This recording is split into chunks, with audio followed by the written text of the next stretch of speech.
আসসালামু আলাইকুম রাসেল ভাই, আসসালামু আলাইকুম লিসেনার্স। আশা করি সবাই ভালো আছেন। এই মুহূর্তে আমি যে এই স্টোরিটি আপনাদের সাথে শেয়ার করতে যাচ্ছি, ওনার বাড়ি ব্রাহ্মণবাড়িয়া জেলার সদর উপজেলার একটি গ্রামে।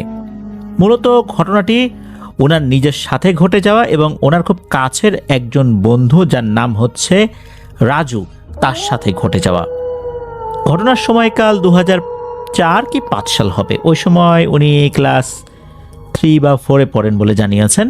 তো ওনাদের গ্রামে দুটি মসজিদ রয়েছে, একটা হচ্ছে নতুন জামে মসজিদ আর একটা হচ্ছে পুরাতন জামে মসজিদ। ওনারা ওই সময় 5 বন্ধু একসাথে মসজিদের যে মক্তব অর্থাৎ সকালবেলা বা বিকেলবেলা নামাজের পর, মানে ফজরের নামাজের পর বা আসরের নামাজের পর বাচ্চাদেরকে কোরআন শিক্ষার জন্য যে আয়োজন করা হয়, এটাকে আমরা মক্তবে পড়া বলি আর কি। তো ওনারা ওখানে পড়তে যেতেন। 5 বন্ধুর মধ্যে অন্য 4 জনের নাম হচ্ছে হৃদয়, অনিক, রাজু এবং মুন্না, আর পারভেজ ভাই তো আছেনই। ওই মসজিদটা পুরনো হওয়ার কারণে আশেপাশে কিন্তু বেশ কিছু গাছ রয়েছে। তেঁতুল গাছ রয়েছে, গাব গাছ রয়েছে, তাছাড়া কদম গাছ রয়েছে, পেয়ারা গাছও রয়েছে। এখানে একটা বিষয় বলে রাখা ভালো, ওখানে পুরনো 2টো পেয়ারা গাছ ছিল। এর মধ্যে একটা পেয়ারা গাছের যে পেয়ারা, এই পেয়ারাটা খুবই সুস্বাদু এবং ভেতরের অংশ কিন্তু লাল টকটকে। এই ধরনের পেয়ারাগুলো কিন্তু আসলেই অন্যরকম হয়ে থাকে। এই লাল পেয়ারার দিকে এনাদের তো নজর গিয়েছে। প্রথম দিন কি করেছেন, ওনারা ওই পেয়ারা গাছ বেয়ে মসজিদের ছাদে উঠেছেন। এমনিতে কিন্তু মসজিদের ছাদে সরাসরি ওঠাটা বেশ কঠিন, তাই গাছ বেয়ে উঠেছেন। যেহেতু মসজিদের ছাদের একদম কর্নার ঘেঁষে বেশ কিছু গাছ হয়ে গেছে, যেহেতু মসজিদটা পুরনো। প্রথম দিন উঠেছেন, ওঠার পর ওনারা ওই দিক দিয়ে একটু হাঁটাহাঁটি করেছেন, কয়েকটা পেয়ারা ছিঁড়ে খেয়েছেন, তবে বেশিক্ষণ পেয়ারা পাড়ার সুযোগ পাননি। অন্য লোকজন চলে এসেছে। এদিকে ওই যে মুয়াজ্জিন সাহেব যিনি, উনি আবার দেখে ফেলেছেন, ওনাদেরকে ধমক দিয়েছেন, এই জন্য নেমে গেছেন ওনারা। কিন্তু মাথায় চিন্তা আছে আবার ওখানে যাব, পেয়ারা পারবো। পরের দিন যখন মক্তবে পড়তে এসেছেন, তখন মসজিদের ইমাম সাহেব ওনাদেরকে ডেকেছেন। ডেকে বলছেন, বাবা তোমরা তো ছোট মানুষ, তোমরা এভাবে গাছ বেয়ে মসজিদের ছাদে উঠো না। এই মসজিদের ছাদে আমরাও খুবই কম উঠি, খুব প্রয়োজন ছাড়া, পরিষ্কার পরিচ্ছন্ন করার দরকার ছাড়া মসজিদে ছাদে ওঠার দরকার নাই, আমরাও উঠি না। তোমরা যে গাছে উঠেছ পেয়ারা পারবার জন্য, মজা করবার জন্য, এটা কিন্তু আর করো না, এতে গুনাহ হবে। মসজিদের দেয়াল ঘেঁষে কোরআন শরীফ রাখা আছে বিভিন্ন তাকে তাকে, তোমরা এটার উপর উঠে যাচ্ছ।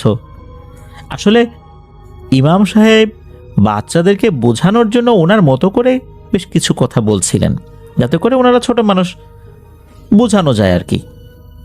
এখন এনারা কি আর বুঝবেন? ওনারা ছোট মানুষ, তাদের টার্গেট হচ্ছে এই লাল পেয়ারা খাবেন। যাই হোক, ওই দিনের মতো চলে গেলেন। পরের দিন এই পারভেজ ভাই এসেছেন যে আজকে গাছ বেয়ে উপরে উঠে উপরের অংশে যে পেয়ারাগুলো আছে সেগুলো খাবো। উনি ওই গাছের ওখানে এসেছেন। তখন কয়টা বাজে? বেলা 11টা, 11:30 মতো বাজে, দিনের বেলা। তবে ওই সাইডটাতে লোকজন কম আসে। সাইডে কিন্তু পুরনো কবরস্থানও রয়েছে, যেহেতু মসজিদটা অনেক পুরনো আর কি। উনি গাছে ওঠার জন্য কেবল এক পা উপরে তুলে গাছের সাথে লাগিয়েছেন, আর এক পা কিন্তু তখনও নিচে। আর নিজের মাথাটা যখন একটু উপরের দিকে তুলেছেন, তখনই দেখেন এক ভয়ঙ্কর দৃশ্য। উনি দেখেন ওই গাছের মাথা থেকে অনেকটা নিচ পর্যন্ত, অর্থাৎ ওনার পা পর্যন্ত একটা ডিম্বাকৃতির শেপ, একটা মাথা। এর চোখ দুটো ভয়ঙ্কর রকমের লাল টকটকে, আগুনের মতো বা কয়লার মতো জ্বলছে। এর দাঁতগুলো ভয়ঙ্কর, চেহারাটা খুবই বিভৎস। এই জিনিসটা হঠাৎ করে ওনার সামনে চলে আসছে। যখনই উনি এটা দেখেছেন, ওরে বাবারে মারে বলে ওখান থেকে তো ঘুরে উল্টো দিকে দৌড় দিয়েছেন। এদিকে পথে তো আরও লোকজনের সাথে দেখায়, কি হয়েছে কি হয়েছে, এভাবে চিৎকার করছো কেন? তখন উনি বলেন যে আমি তো ওই পেয়ারা গাছের ওখানে ভূত দেখছি, এইরকম বিশাল বড় একটা মাথা, খালি মাথা আছে, অন্য কিছু নাই। তখন লোকজন বলছে, আরে ধুর বেটা, দিন দুপুরে এগুলো কেউ দেখে নাকি, কি থেকে কি দেখছিস, আর এখন ওখানে যাওয়ার দরকার কি, যা বাড়ি যা। উনি তো প্রচণ্ড ভয় পেয়েছেন। প্রতিমধ্যে ওনার বন্ধুদের সাথেও দেখা, তাদেরকেও বিষয়টা বললে তারাও আসলে বিশ্বাস করতে চাচ্ছিল না। দিনের বেলাতে এভাবে কি আসলে দেখা যায়? যাই হোক, ঘটনা কিন্তু এখানে শেষ নয়। এর পরের দিন, এই যে আমরা 5 জনের নাম বললাম পারভেজ ভাই সহ, এর মধ্যে কিন্তু একজন আছে, তার নাম হচ্ছে রাজু। সময়টা তো বর্ষাকাল, বর্ষাকালে তো কদম ফুল ফুটে ওঠে। মসজিদের ছাদের সাথেই লাগোয়া কিন্তু কদম গাছ ছিল। ওই ছাদে উঠলে কদম গাছ থেকে অনায়াসেই কদম ফুল পারা যায়। এই রাজু কি করেছে, কদম গাছ বেয়ে ছাদে উঠেছে কদম ফুল পারার জন্য। কেবল কয়েকটা কদম ফুল পেরেছে, তখনই দেখে ভয়ঙ্কর একটা দৃশ্য। ওই যে কয়েকদিন আগে পারভেজ ভাই যেই অবয়বটাকে দেখেছে, শুধু একটা মাথা, এই মাথার শেপটা ডিমের শেপের মতো, একটু লম্বাটে, চোখ আছে ভয়ঙ্কর রকমের লাল টকটকে, আর এই মাথার যে সাইজ, এই সাইজটা ডিমের মতো, এটা ঠিক আছে, তবে এর যে স্কিন, অর্থাৎ এই মাথার যে মুখমণ্ডলের অংশ, এই স্কিনটাও অনেকটা নাকি লালচে। এই জিনিসটা দেখে উনি তো মারাত্মক ভয় পেয়ে যান, এবং ভয় পেয়েই শুধু ক্ষান্ত হন নাই, এত ভয় পেয়েছেন উনি তড়িঘড়ি করে নামতে গিয়ে পা পিছলে ছাদ থেকে নিচেও পড়ে যান। এরপর কান্নাকাটি, চিৎকার চেঁচামেচি, অন্য লোকজন শুনে তাকে উদ্ধার করে নিয়ে গেছে। হাত ভেঙে গিয়েছিল, আল্লাহর রহমতে আর বড় ধরনের কোনো ক্ষয়ক্ষতি হয়নি। এরপর তো সবাই জানতে পারলো ঘটনাটা কি হয়েছে। মোটামুটি এই যেই দুটো বিষয় আমরা বললাম, এছাড়াও ওখানে আরও ঘটনা রয়েছে। আসলে অনেকেই বলে থাকেন ওখানে লাল কল্লা দেখা যায়, কল্লা মানে মাথা, আর এটাকে ওনারা নাম দিয়েছেন লাল কল্লা। এমনিতে কিন্তু কোনো মানুষের ক্ষয়ক্ষতি তেমন করে না, কিন্তু মসজিদের আশেপাশে বা মসজিদের ছাদের উপর উঠলে যদি এমন কোনো উদ্দেশ্য থাকে, ফল পাড়া, ফুল পাড়া, মানে অপ্রয়োজনে যদি কেউ ওঠে, সেক্ষেত্রে নাকি এই ধরনের ভয় ভীতি অনেকেই পেয়েছে। পারভেজ ভাইয়ের সাথে ঘটে যাওয়া আরও বেশ কিছু ঘটনা আছে, এগুলো উনি পরবর্তীতে পাঠাবেন বলে জানিয়েছেন। তো ঘটনা আপাতত এ পর্যন্তই। আসসালামু আলাইকুম লিসনার্স, সবাইকে আমন্ত্রণ জানাচ্ছি। আমি ডক্টর আলিফ। আশা করছি আপনারা সবাই ভালো আছেন, সুস্থ আছেন। সাল 1999, নবাবগঞ্জ থেকে সেদিন প্রথমবারের মতো নারায়ণগঞ্জ মুভড হলাম। যিনি ঘটনা পাঠাচ্ছেন তার নাম নাইমুর। যখন আমি জিজ্ঞেস করলাম আপনার নাম নাইমুর কেন, তখন তিনি বললেন, আমি কোনো মেয়েকে আমার এই ঘটনা দিয়ে ছোট করতে চাই না। আমি খুব অবাক হয়ে গেলাম, আপনি আপনার নামটি কেন তাহলে ছেলে কেন দিলেন, একটি ছেলের নাম কেন দিলেন? নাইমুর নামে তো অন্য কারো নাম হতে পারে। বলে আমি আমার প্রত্যেকটি ঘটনা আপনাদেরকে জানাবো। প্রত্যেকটি ঘটনাকে জানানোর সময় আমার হয়তো চোখ দিয়ে পানি পড়বে। সবগুলো কথাকে আপনাদের অবিশ্বাস মনে হতে পারে, তাই আগে বলে নিচ্ছি, বিশ্বাস করবেন না। আমি আপনাদেরকে আজ একটি মিথ্যা ঘটনা বলছি। যেদিন প্রথমবারের মতো নারায়ণগঞ্জ মুভড হলাম, আমার হাজব্যান্ড, আমি চলে যাচ্ছি আমার নিজের ভয়েসে, তার হাজব্যান্ড, নাইমুরের হাজব্যান্ড কাজ করতেন একটি ফ্যাক্টরিতে, ফ্যাক্টরি ম্যানেজার হিসেবে। আপনারা জানেন নারায়ণগঞ্জ ফ্যাক্টরি দিয়ে ভরা, অনেক কিছু ফ্যাক্টরি আছে। আমি উল্লেখ করছি না কি ফ্যাক্টরিতে তিনি চাকরি করতেন। তো এই ঘটনার শুরুতে নাইমুর যেভাবে বলেছেন, ছোট্ট কথা বলেছেন যে পবিত্র কোরআন ও হাদিসে মায়ের কল্পনাতীত আত্মত্যাগের কথা স্মরণ করিয়ে সর্বদা তার প্রতি আনুগত্য ও সদাচারের নির্দেশ দেওয়া হয়েছে। এটা ইরশাদ হয়েছে যে আমি মানুষকে পিতামাতার সঙ্গে সদাচারের নির্দেশ দিয়েছি। তার মা তাকে খুবই কষ্টের সঙ্গে গর্ভে ধারণ করেছে। গর্ভধারণ ও দুধ ছাড়াতে 30 মাস সময় লাগে। এরপর সে শক্তিমত্তার অধিকারী হয় এবং 40 বছর বয়সে উপনীত হলে বলে, হে আমার রব, আমাকে সামর্থ্য দিন যেন আমি আপনার কৃতজ্ঞতা প্রকাশ করতে পারি আমার প্রতি ও আমার বাবা মার প্রতি। আপনি যে অনুগ্রহ করেছেন তার জন্য, এবং আমি যেন ভালো কাজ করতে পারি যা আপনি পছন্দ করেন। আমার জন্য আমার সন্তানদের কর্মশীল করুন, সৎকর্মশীল করুন। একটি মায়ের মূল্য আমাদের ইসলামে অনেক অনেক বেশি। সেই মায়ের মূল্যকে আমরা কিভাবে দেই এটা আমরাই ভালো জানি। কতটুকু মূল্য দিতে পারি আমরাই ভালো জানি। সেদিন তার হাজব্যান্ডের ভিসা চলে আসে সৌদি আরব থেকে।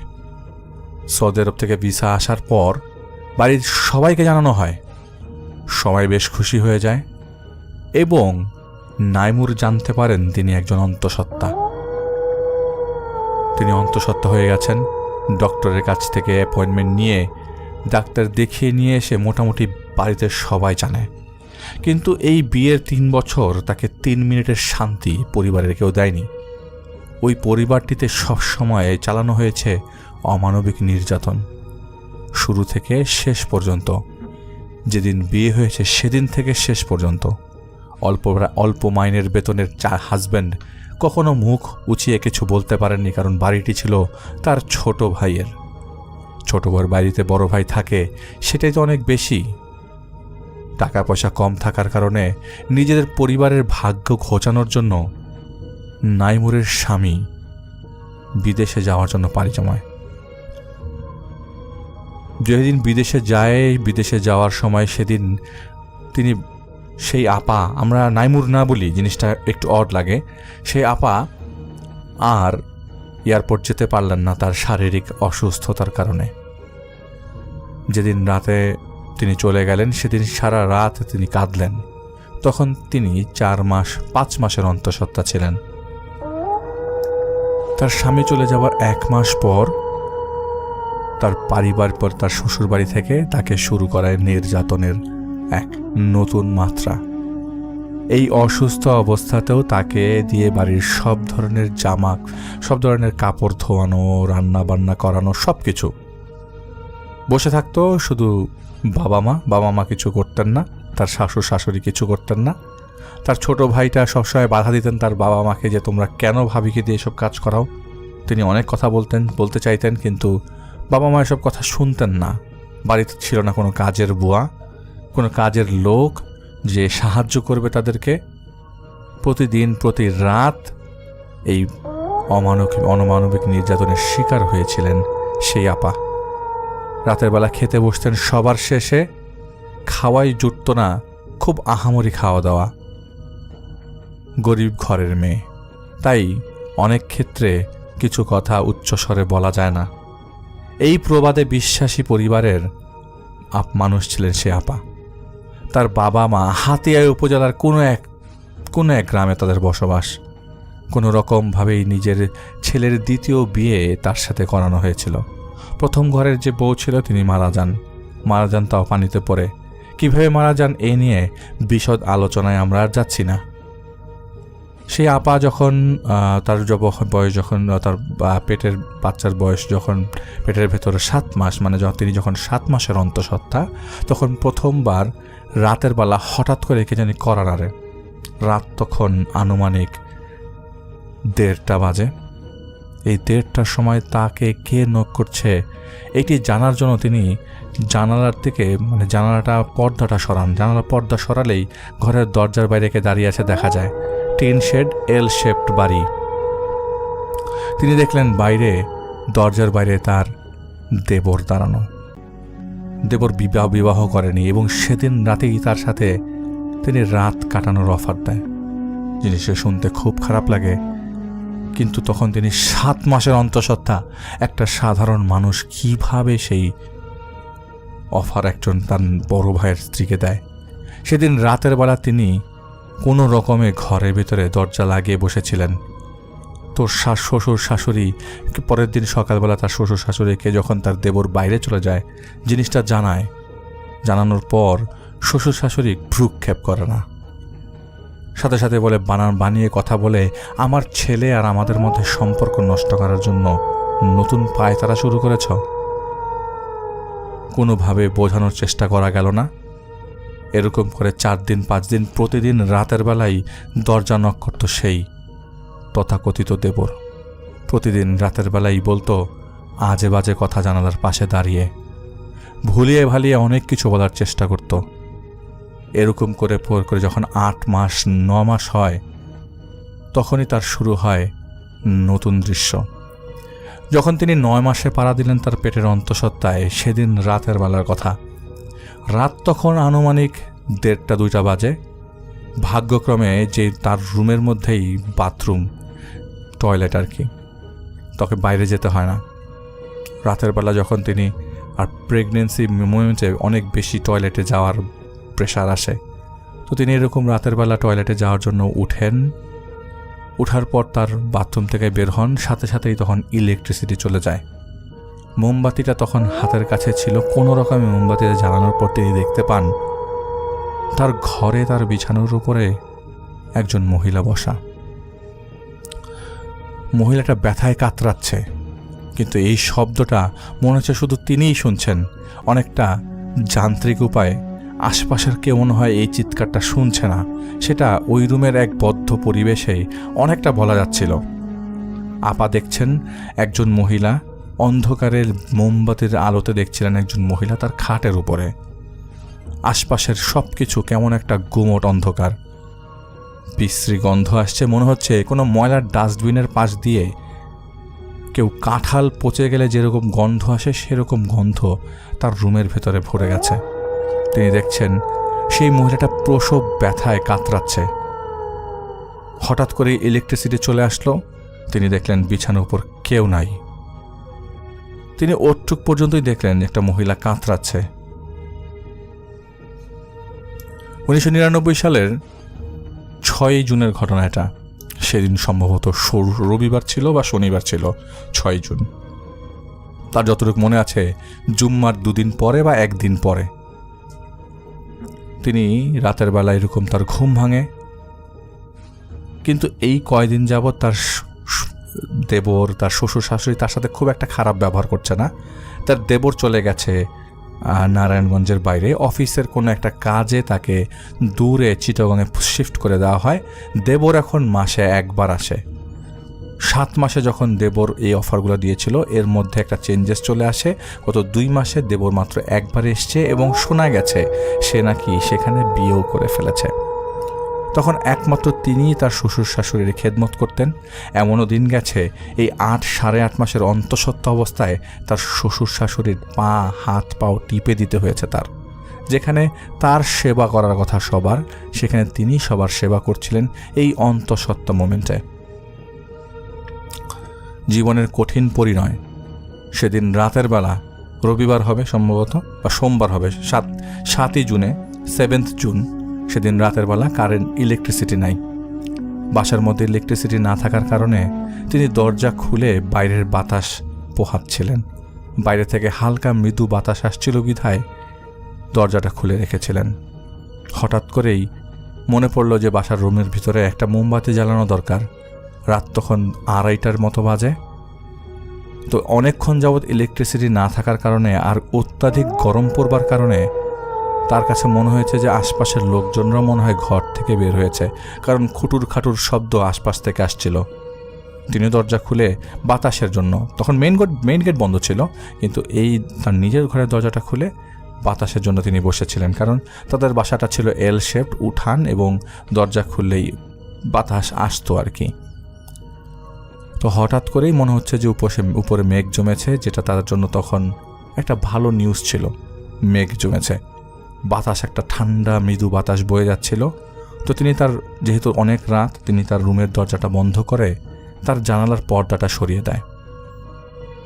তার বাথরুমে যে তিনি মাথার চুলটা আঁচড়ায়, মোমবাতি নিয়ে তিনি বাথরুমে যান। তার রুমের মধ্যে যেসব এটাকে বলে আয়না ছিল বা মিরর ছিল, সেগুলির সাইজ এত বড় ছিল না, তাই বাথরুমের যে মিররটা ছিল সেটা দিয়েই তিনি মাথা আঁচড়াতে যান। মাথা আঁচড়িয়ে এবার শোয়ার প্ল্যান করছে যে ইলেকট্রিসিটি আর আসছে না, যেহেতু আমি শুয়ে পড়ি, এবং তার প্রচণ্ড ঘুম ছিল চোখে। হঠাৎ করে তিনি দেখলেন তার খাটের নিচে একজন মহিলা বসে আছে, মানে খাট থেকে ফ্লোরে খাটের সাথে হেলান দিয়ে একজন মহিলা বসে আছে। মহিলা বসে আছে এবং মহিলা গর্ভাবস্থায় যেরকম ব্যথা ওঠে, গর্ভের একদম শেষ পর্যায়ে অনেক বড় পেট নিয়ে ব্যথায় কাতরাচ্ছে। তিনি কোনো কথা বলতে পারছিলেন না, কারণ ওই মুহূর্তে তিনি কথা বলার অবস্থা ছিল না। তার মুখ আটকে গেছে, তার মনে হচ্ছিল যে তার মুখ কেউ সেলাই করে দিয়েছে। তিনি দেখছেন সেই মহিলাটা তার চোখের সামনে, অন্ধকারে সেই হালকা মোমবাতির আলোয় তিনি দেখতে পাচ্ছেন যে পুরো ফ্লোরে পানি আর পানি, প্রচণ্ড পানি, এবং সেই পানিটা তার তার গর্ভপাত হওয়ার মতো অবস্থা। পানিটা মানে হয়তো ওয়াটার ব্যাগটা ভেঙে গেছে বা এরকম কিছু, তিনি এটা চিন্তা করছিলেন। তিনি যেহেতু ক্লাস 10 পর্যন্ত পড়েছেন, তাই এই গর্ভাবস্থায় কি হতে পারে সেটার ব্যাপারে তার ধারণা ছিল। তার কাছে মনে হচ্ছিল ভেতর থেকে কিছু একটা বের হচ্ছে। অন্ধকারের আবছা আলোয় তার মনে হচ্ছিল ভেতর থেকে একটা বাচ্চা, সেই মহিলা প্রসব করছে তার সামনে। মহিলা প্রচণ্ড রকমের চিৎকার করছে, কিন্তু সেই চিৎকারটা তার কাছে মনে হচ্ছিল সে একটা কাঁচের ঘরে আটকানো। তিনি দরজা খুলতে যাচ্ছে, দরজা খুলতে পারছে না। মনে হচ্ছে দরজার মধ্যে যেই ভেতরের লকটা, যে ছিটকিনিটা তিনি আটকেছেন, সেটা তিনি নিচে নামাতে পারছেন না। প্রচণ্ড শক্তি দিয়ে চেষ্টা করছেন। আর একটা সময় যখন তিনি হাঁপিয়ে যান, মহিলাটা মানে তার পেছনে তাকার জন্যই অপেক্ষা করছিল। তিনি যখন পেছনে তাকান, সেই মহিলা যে বাচ্চা প্রসব করার জন্য চেষ্টা করছিলেন, হঠাৎ করেই তার পেটের ভেতর থেকে একটা হাত বের হলো। অনেক বড় লম্বা হাত, সাপের মতো পেঁচিয়ে বের হচ্ছে। পেঁচিয়ে বের হয়ে হাতটা যাচ্ছে বাথরুমের দিকে, সাপের মতো। মাথাটা হাত, মানে মানুষের হাতের মতো, কিন্তু পেঁচিয়ে পেঁচিয়ে সাপের মতো যাচ্ছে। এবং সেই মহিলার পেট থেকে তিনি চিৎকার দিয়ে ডাকছেন, আব্বা আম্মা আমাকে বাঁচান, আব্বা আম্মা আমাকে বাঁচান, আমার রুমের মধ্যে কি হচ্ছে এগুলা, আব্বা আম্মা আমাকে বাঁচান, আব্বা আমাকে বাঁচান, আব্বা আমাকে বাঁচান। দরজা ধাক্কাচ্ছে। একটা সময় তিনি অজ্ঞান হয়ে যান। পরদিন সকালবেলা বাড়ির সব কাজ করার জন্য, রুটি বানানোর জন্য যখন তার শাশুড়ি তাকে ডাকতে যায়, ঘরে এসে দেখেন তিনি মেঝেতে পড়ে আছেন। এলাকার ডাক্তার ডেকে নিয়ে আসা হয়, কারণ বিপদের ঝামেলা হলে মানে ওখানে ঝামেলা হয়ে গেলে পুলিশি কেস হতে পারে। যদি উনি মারা যায়, তারা মনে করেছে তাদের বউ মারা গেছে। জিনিসটাতে তারা মনে হয় বেশ খুশি হয়েছিল। এটা খুশি হওয়ারই কথা, কারণ আপদ বিদায় যত তাড়াতাড়ি হবে তত তাড়াতাড়ি সুবিধা। এরই মাঝে তার হাজব্যান্ডের কোনো ফোন নেই, কোনো খবর নেই। তার হাজব্যান্ড যে 5-6 মাস যাবৎ কোনো ধরনের ফোন কন্ট্যাক্ট কিছুই করেনি সৌদি আরবে। এটা তিনি অ্যাকর্ডিং টু হার তিনি বলেছেন যে আমার সাথে কোনো কন্ট্যাক্ট করেনি। তো ওই দিন যখন ডাক্তার বলল যে এখনই তো 37 সপ্তাহ চলে, 37th উইক চলছে, তো আপনি ভয় পেন না, এটা হয়তো বা অতিরিক্ত হরমোন রিলিজ হওয়ার কারণে আপনি এরকম কিছু হ্যালুসিনেট করতে পারেন। তো আপনি এই ওষুধগুলো খাবেন। এবং আমি চাই না, প্রেগনেন্সিতে যেহেতু ওষুধ দেওয়ার কোনো সিস্টেম নাই, তো তাকে বলেছেন যে বেশি বেশি করে রেস্ট নেওয়ার জন্য, অতিরিক্ত পানি খাবার জন্য, এবং যেহেতু বাথরুম ধরছে, রেস্টের সাথে সাথে যেন বাথরুমটা যেন ঠিকমতো তিনি করেন, ডায়াবেটিসটা মেনটেন করার জন্য। তার যে ডায়াবেটিস ছিল প্রেগনেন্সিতে, তো সব কিছুর আদলে বলেছেন যে নিচু হয়ে কোনো ধরনের কাজ করা যাবে না। কিন্তু নিচু হয়ে কাজ করানোর জন্য তার পরিবার থেকে সবচেয়ে বেশি প্রেশার দেওয়া হচ্ছিল। যেহেতু তার শাশুড়ি তার সাথে ছিল এবং নিচু হয়ে যেহেতু তিনি কাজ করেছেন, সেটা তিনি ডক্টরকে একটা সময় ভুলে বলে দেন। ডক্টর তখন তার শাশুড়িকে অনেকটা শাসানোর মতো বলেন যে আপনিও তো একজন মা, আপনি নিশ্চয়ই আপনার ছেলেকে জন্ম দিয়েছেন, এরকম কষ্ট কি আপনি করেছেন? ওনাকে দিয়ে কেন কষ্ট করাচ্ছেন? এটা বলার পর যখন তিনি বাসায় আসেন, তাকে বেধড়ক মারধর করা হয়। এই মারধরের লিমিটটা বেশ বড়সড়। তাদের বাসার মধ্যে যে সব গাছ লাগানো ছিল, বড়ই গাছ, সেই বড়ই গাছের একটা মোটা ডাল ভেঙে তার পেছনে প্রচণ্ড মারা হয়। সেদিন রাতের বেলা তিনি ব্যথায় কুকড়ে কুকড়ে কেঁদেছেন। দেখার মতো কেউ ছিল না, বলার মতো কেউ ছিল না। এই কথাগুলো আসলে না বলতে পারলে শরীরের মধ্যে এক ধরনের বিষাক্ত সাপ কিলবিল করতে থাকে। কাউকে বলা যাচ্ছিল না। হঠাৎ করেই পাশের বাসার ভাবি, তার সাথে একটা ভালো সম্পর্ক ছিল, ওই পাশের বাসার ভাবি তাকে দেখতে আসে এবং তিনি একদিন আচার চেয়েছিলেন, সেই আচারটা দেওয়ার জন্য তার কাছে আসে। তো সেই আচার দেখতে এসে বলে যে ভাবি আপনার শরীরের এই অবস্থা কেন? শরীর তো ফুলে শেষ, তার পায়ের মধ্যে পানি চলে এসছে। যেহেতু কাজ করেছে অনেকটা সময় বসে বসে, শাক পাতা ছিলেছে, তারপর রান্না বান্না করার জন্য প্রেশার দিচ্ছিল, রান্নাঘরে অনেকক্ষণ দাঁড়িয়েছিল, যার কারণে পায়ের মধ্যে পানি চলে এসছে। তো তিনি বলে যে আপনি যে অবস্থায় আছেন ভাবি, আপনাকে তো আপনার তো রেগুলার ডাক্তার দেখাতে হবে। আপনি যদি এরকম কন্টিনিউ করতে থাকেন তাহলে এটা আপনার জন্য সমস্যা হবে। তো অনেক কিছু বোঝানোর চেষ্টা করেছে, তিনি অত কিছু বলেননি, কারণ তার তো আসলে যাওয়ার কোনো জায়গা নেই। হাজব্যান্ড যেখানে যাবে তিনি সেখানে যাবেন। হাতিয়াতে সেই গহীন জঙ্গলে এই মহিষ বাথান পার করে কে যাবে তার বাবার বাড়িতে? যেখানে ছোটবেলা কেটেছে সেখানে হয়তো বা এই শরীর নিয়ে এখন আর যাওয়া সম্ভব না। রাতের বেলা প্রচণ্ড চিৎকার চেঁচামেচি, দুই জামাই বউ মানে তার শ্বশুর শাশুড়ির মধ্যে তুমুল ঝগড়া। হঠাৎ করেই ঝগড়া কি নিয়ে সেটা বোঝা যাচ্ছিল না, তবে যতটুকু মনে পড়ছিল যে সম্পত্তি এবং ছোট ভাইয়ের বিয়ে নিয়েই ঝগড়া লেগেছে। তিনি কোনো কিছু বলতে পারছিলেন না। তো একটা সময় তার শরীর খারাপ লাগতে থাকে। তিনি রাতের বেলা তার শ্বশুর শাশুড়িকে বলেন যে আব্বা আম্মা আমার শরীর খারাপ লাগছে, আমি বেশি ভালো ফিল করছি না। তার শ্বশুর শাশুড়িটাকে কোনো ধরনের গ্রাহ্য করে না, এবং সেদিনই ফরচুনেটলি তাদের গ্রাম থেকে তার শাশুড়ির বোনের মেয়ে রাতে আসে। মেয়েটার নাম ছিল রুমা, এবং মেয়েটা আসলে পছন্দ করত, আপাকে অনেক পছন্দ করত। তিনি জিজ্ঞেস করেন, আপা আপনার কী হয়েছে? আপনি এত মোটা হয়ে গেছেন, পায়ের মধ্যে পানি, পা ফুলে গেছে। তো সে মেয়েটা অনেক হাত পা টিপে দিয়েছে ওনার সেদিন রাতের বেলা। বলছে ভাবি আমি আপনার সাথে ঘুমাই, আপনি একা ঘুমাচ্ছেন, আমি আপনার সাথে ঘুমাবো। তো তিনি যেহেতু একাই ঘুমাচ্ছিলেন তিনি আর মানা করেননি। আজকের পরীক্ষাটা একটু ডিফারেন্ট। তিনি রাতের বেলা যখন তার ঘুম ভাঙে তিনি দেখেন যে মানে বাথরুম থেকে এসে দেখেন যে ঘরের বাইরের যে তাদের যে উঠান আছে সেখানে যে দুইটা লাইট সবসময় জ্বালানো থাকে সেই দুইটা লাইট জ্বলছে। সেই দুইটা লাইট সেই জানালার পর্দার ফাঁক দিয়ে আসার কারণে কিছুটা আলো ঘরেতে প্রবেশ করেছে। আর যেহেতু তিনি প্রেগনেন্ট, তিনি লাইট জ্বালিয়েই বাথরুমে গিয়েছেন। তো লাইট যখন বন্ধ করে যখন তার খাটের দিকে যাবেন তিনি দেখেন যে তার বিছানার কর্নারে ঠিক যে পাশে তিনি মাথা রাখেন সেই পাশের যে পায়া, খাটের পায়া বরাবর একটা মহিলা বসে আছে।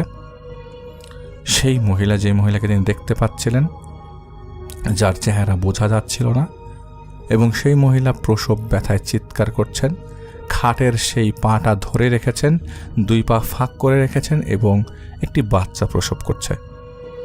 আজকে তিনি দেখলেন একটি বাচ্চার মাথা বের হয়েছে, দুটো হাত বের হয়েছে, আর কিচ্ছু বের হয়নি। বাচ্চাটা ওই দুটো হাত এবং মাথা দিয়ে পুরো ঘর হাঁটছে সেই মুহূর্তে। পুরা ফ্লোরে তখন রক্ত ছড়ানো। মহিলাটা চিৎকার করতে করতে নাকি বলছিল, আমি মরে যাচ্ছি, আমাকে বাঁচান, এই তুমি আমাকে বাঁচাও, তুমি কি দেখছো আমার দিকে তাকিয়ে? তোমার কি ভালো লাগছে আমি মরে যাচ্ছি? এইটা তখন তার 38 উইকস চলে বা 37 উইক্সের শেষের দিকে। তিনি চিৎকার করছেন, তার চিৎকার ওইখানে শুয়ে থাকা অবস্থায় সেই রুমা শুনতে পারেনি। রুমাকে সে ধাক্কাচ্ছে, ঘুম থেকে জাগাচ্ছে, আমার রুমের মধ্যে কে এসছে দেখো, এই কয়দিন যাবত এই মহিলা আমার রুমের মধ্যে আসছে। কিন্তু কোনোভাবেই তিনি রুমাকে ঘুম থেকে জাগাতে পারেনি। তার পুরো বাড়ি কাঁপছিল, মনে হচ্ছে বাড়িতে ভূমিকম্প হচ্ছে। তিনি ঘুমাতে পারছিলেন না, তার কাছে মনে হচ্ছে উপরের সিলিং থেকে রক্ত টপ টপ করে তার শরীরের উপরে পড়ছে। পুরো সিলিং জুড়ে ছোট ছোট পোকা কিলবিল করছে। পুরো ফ্লোরে সেই ছোট বাচ্চাটি ঘুরে বেড়াচ্ছে। তিনি অজ্ঞান হচ্ছেন না কেন, এই চিন্তায় তিনি অনেকক্ষণ যাবৎ বসেছিলেন। আমি অজ্ঞান হচ্ছি না কেন, আমি এগুলো কি দেখছি? আল্লাহ, লা ইলাহা ইল্লাল্লাহ মুহাম্মাদুর রাসূলুল্লাহ, আমাকে কি দেখাচ্ছ এগুলা? ফজরের আজান হয়ে গেল। সাথে সাথে রুমা ঘুম থেকে উঠল, বলল যে ভাবি কি হয়েছে? আপনি তো ঘেমে আছেন কেন? স্বপ্ন দেখছেন কিছু? বলল না, আমি কোনো স্বপ্ন দেখিনি রুমা, আমি খারাপ অবস্থায় একজন মহিলাকে আমার রুমে দেখেছি, আমি অনেকদিন যাবত এগুলো দেখছিলাম। তো রুমা বলে যে ভাবি দাঁড়ান। সে রুমার সাথে সাথে বিছানা থেকে বাথরুমে যায়, মুখে পানি দিয়ে ফ্রেশ হয়ে এসে বলে, ভাবি এখন বলেন আমাকে, আপনি কি হয়েছে বলেন তো? বলে যে রুমা এতক্ষণ যাবৎ এই জিনিস ঘটেছে, এতদিন যাবৎ এই জিনিস ঘটেছিল। আমার পুরো বাসার মধ্যে আমার বমি লাগতো প্রতিদিন, আমি খুবই বাজে বিচ্ছিরি গন্ধ পেতাম, মরা মানুষের গন্ধ পেতাম, কাঁঠালের গন্ধ পেতাম, আমি থাকতে পারতাম না, বমি আসতো, বমি করতে পারতাম না, মুখের মধ্যে হাত দিয়ে আমি পেটের সব বের করে ফেলতে চাইতাম। তো রুমা প্রথমে বুঝতে পারছিল না। রুমা বলছিল যে ভাবি হয়তো প্রেগনেন্সিতে এরকম সমস্যা হতে পারে, ডাক্তার কি বলেছে বলেন তো। তো ডাক্তার তিনি বলেছেন ডাক্তার এই বলেছে হ্যালুসিনেশন নাকি হতে পারে, কিন্তু আমি হ্যালুসিনেট করি নাই, এই জিনিসগুলো আমার মধ্যে নাই।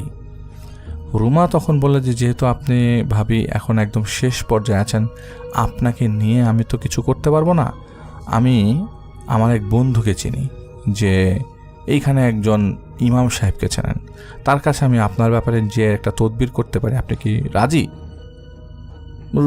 উনি বলছেন না আমি এইসব তদবিরে যাব না, এমনিতে অনেক ঝামেলায় আছি, কোন একটা বিপদ হলে কি হবে। তো একটা সময় নামাজ পড়ে তারা রাতের বেলা ঘুমানো, এখানে ফজরের নামাজের পর ঘুমিয়ে যায়।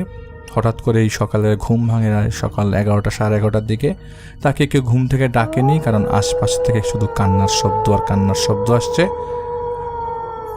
কেন এত মানুষ, এত কান্না, এত মানুষের ভিড় কেন, সেটা বুঝে ওঠার আগেই তিনি বুঝতে পারছিলেন না, মানে বুঝে ওঠার আগেই তিনি বিছানা থেকে দাঁড়ান এবং বাথরুমে যে ফ্রেশ হন। তারপরও বুঝতে পারছিলেন না কি হয়েছে বাড়ির বাইরে। তিনি হয়তো মনে করেছেন যে কোনো একটা সমস্যা হয়েছে, মাঝে মাঝেই তার শ্বশুর এলাকার কারোর সাথে ঝগড়া বাঁধিয়ে দেয়, তো কোনো ঝগড়া বাঁধতে পারে।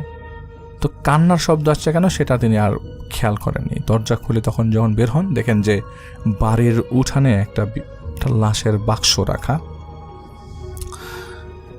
লাশের বাক্সটা খুব সুন্দর করে বাক্সটা রাখা, খয়েরি কালারের বাক্স, মানুষ ভর্তি মানুষ।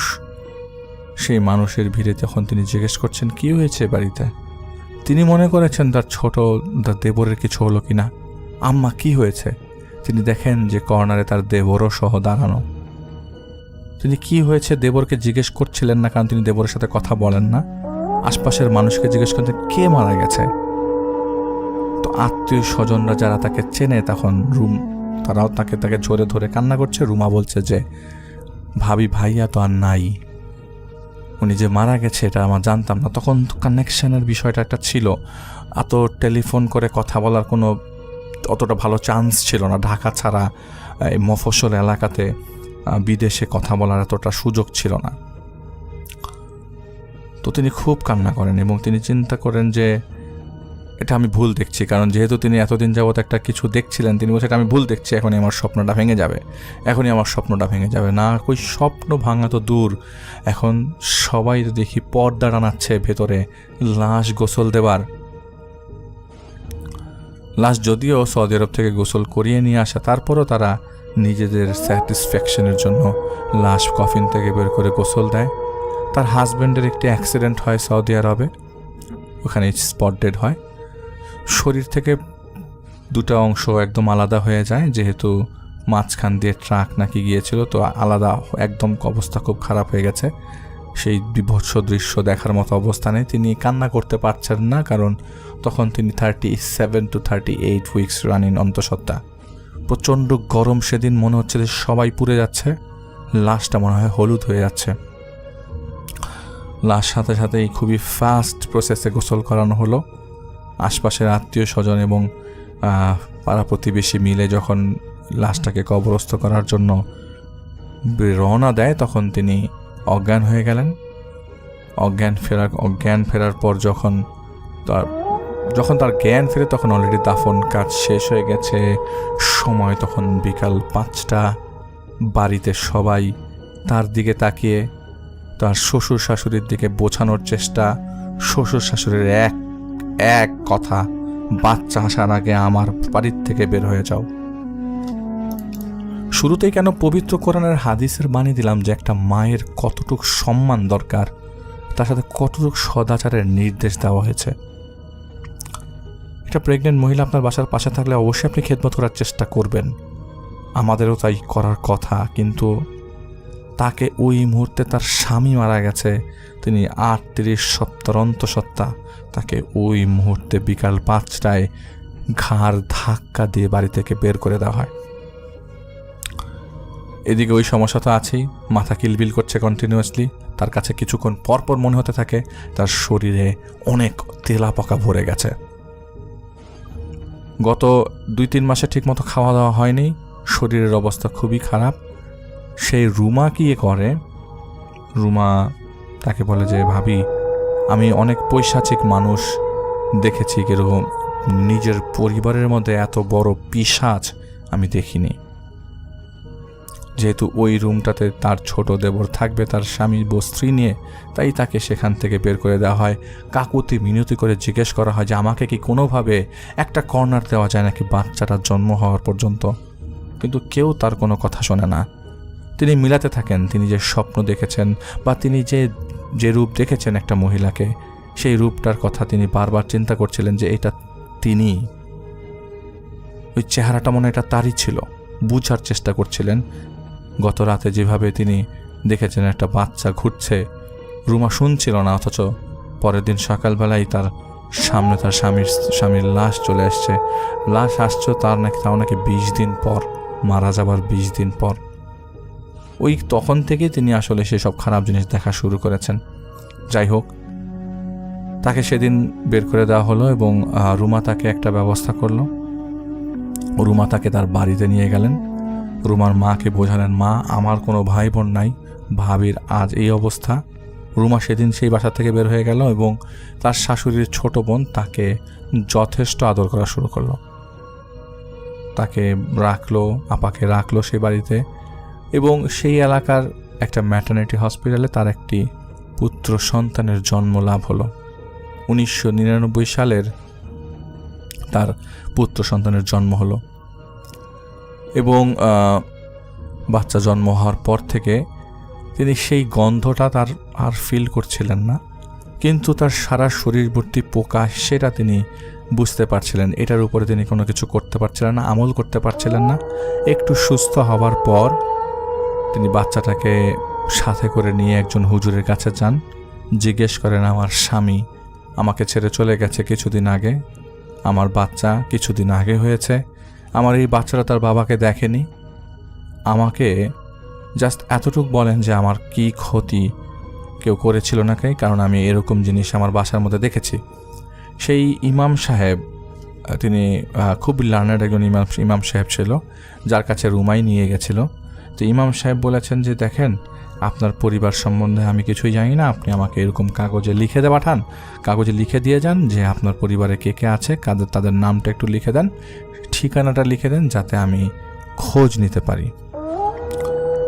তো খোঁজ নিয়ে পরে জানা গেল যে তার শাশুড়ি, তার ছোট দেবর, তারা দুজন মিলে একজন তান্ত্রিকের কাছে গিয়েছিল।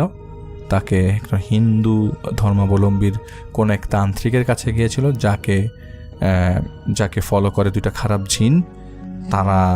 তারা তাদের মাধ্যমে তাকে ক্ষতি করেছে এবং কোনো একটা ছোট্ট কৌটার মধ্যে তার স্বামীর ব্যাপারে এবং তার ওই ছোট বাচ্চার ব্যাপারে একটা তাবিজ বেঁধে রাখা হয়েছে, যাতে তারা তিলে তিলে শেষ হয়ে যায়। স্বামীর ক্ষেত্রে আসলে তাবিজটা করেছে তার ছোট ভাই, এখানে মায়ের ইনভলভমেন্ট ছিল না, এবং তার ক্ষেত্রে তাবিজটা করেছে তার মা। তার মা এটা জানতো না তার ছোট ছেলে তার বড় ছেলের জন্য তাবিজ করেছে। সম্পত্তির একটা বিষয় ছিল এবং ভাইয়ের চলে যাওয়াটা তার জন্য সুবিধাই ছিল, তাহলে তিনি তার ভাবিকে নিজের কাছে নিতে পারতেন। কিন্তু তার ভাবি যেহেতু জিনিসটাকে আগাতে দেন নাই, মানে আপা যেহেতু আগাতে দেন নাই এবং সবাইকে বলে দিবেন এই চিন্তা করে, তিনি একটা সময় যখন চাকরি পেয়ে দূরে চলে যান, সেখানে যে সে তার ব্যাপারে এবং তার উপরে এরকম কালো জাদু আগেই করে ফেলেন আর কি। যাই হোক, সেটাকে ছাড়াতে গেলে কিছু টাকা পয়সার প্রয়োজন হবে। ইমাম সাহেব বললেন যে কিছু টাকা পয়সা প্রয়োজন হতে পারে, আমি আপনাকে জানাবো। তো একটা সময় কিছু টাকা পয়সার প্রয়োজন হয়, যার সম্পূর্ণ খরচ বহন করে রুমা, এবং রুমার নিজের একটা সেলাই মেশিন ছিল, সেই সেলাই মেশিনটা আসলে রুমা তাকে দেয়। সেই আস্তে আস্তে হাতে খড়ি একটা সময় কিছু টাকা পয়সা যখন কালেক্ট হয়ে যায়, একটা সময় তিনি একটা দোকান দিয়ে বসেন, বলে আমি গার্মেন্টসে চাকরি করিনি, কিন্তু আমি দোকান দিয়েছি, চায়ের দোকান দিয়েছেন তিনি রুমাদের এলাকার নামটি আমি বলবো না, অনেকেই তাকে চিনতে পারেন। সেখানে তিনি চায়ের দোকান দিয়ে সেই মহিলা বাচ্চা কোলে নিয়ে চা বানিয়ে ছেলেটাকে, আজ সেই ছেলেটার ব্যাপারে তিনি যখন বলছেন এবং কান্না করছেন যে আমার ছেলেটার বয়স আজকে 24 বছর এবং আমার ছেলেটা বর্তমানে একজন ডাক্তার হয়েছে। তিনি কোনো একটা সরকারি মেডিকেল কলেজ থেকে, বলবো না সেই সরকারি মেডিকেল কলেজটা কোথায়, কান্না করছেন এবং বলছেন যে জীবনের কর্মটা কিভাবে আপনার কাছে বুমেরাং হয়ে আসে সেটা সাফল্য গাথা খারাপ কথা দিয়ে শুরু করে শেষ করব ভালো কথা দিয়ে। ওনার শ্বশুর শাশুড়িকে পরে সেই ছোট দেবরের স্ত্রী বের করে দেয় বাসা থেকে। তার শ্বশুর শাশুড়ি কোথায় মরে পড়েছিল যেটা তিনি জানেন না। রুমার মা বলেছে তারা সম্পর্ক কাট অফ করেছেন তার বোনের সাথে, এবং তার বোন নাকি কোথাও আছেন, কিন্তু মানে আপার যে শ্বশুর তিনি নাকি মারা গেছেন কোনো একটা জায়গায়, সেটা তো রাস্তাই হতে পারে, ভিক্ষা করতে যে হতে পারে, সেটা সম্বন্ধে তিনি সঠিক জানেন না, যেহেতু রুমাদের বাসা আসলে নারায়ণগঞ্জ থেকে অনেক দূরে ছিল। সে আপার ছেলে মেডিকেল পাস করে ডক্টর হয়ে হয়তো কিছু করছে, হয়তো কিছু করবে অবশ্যই, এবং তার পড়াশোনায় তিনি এত ভালো ছিলেন যে দুইবার তিনি ক্লাস গ্রেস পেয়েছেন ছোটোবেলায়। তো যাই হোক, এটা অতিরিক্ত ব্রিলিয়েন্সের কারণে আল্লাহ তাআলা যখন কোনো কিছু আপনার কাছ থেকে নিয়ে যাবে তখন কোনো কিছু আপনাকে ফেরত দিবে, তা তো অবশ্যই। তো আমি আপাকে বলছি যে আপনি যেহেতু ধৈর্য ধারণ করেছেন, নিজে এখন একটা ঘর করেছেন, নিজের বাড়িতে নিজে থাকেন, আপনার ছেলে আপনাকে অনেক করছে, এবং আপনি যেভাবে আপনার শ্বশুর শাশুড়িকে করেছেন সেভাবেই হয়তো আপনার ছেলের বউ আপনাকে করবে। অবশ্যই আপনার মনের মধ্যে কিছু ছিল না।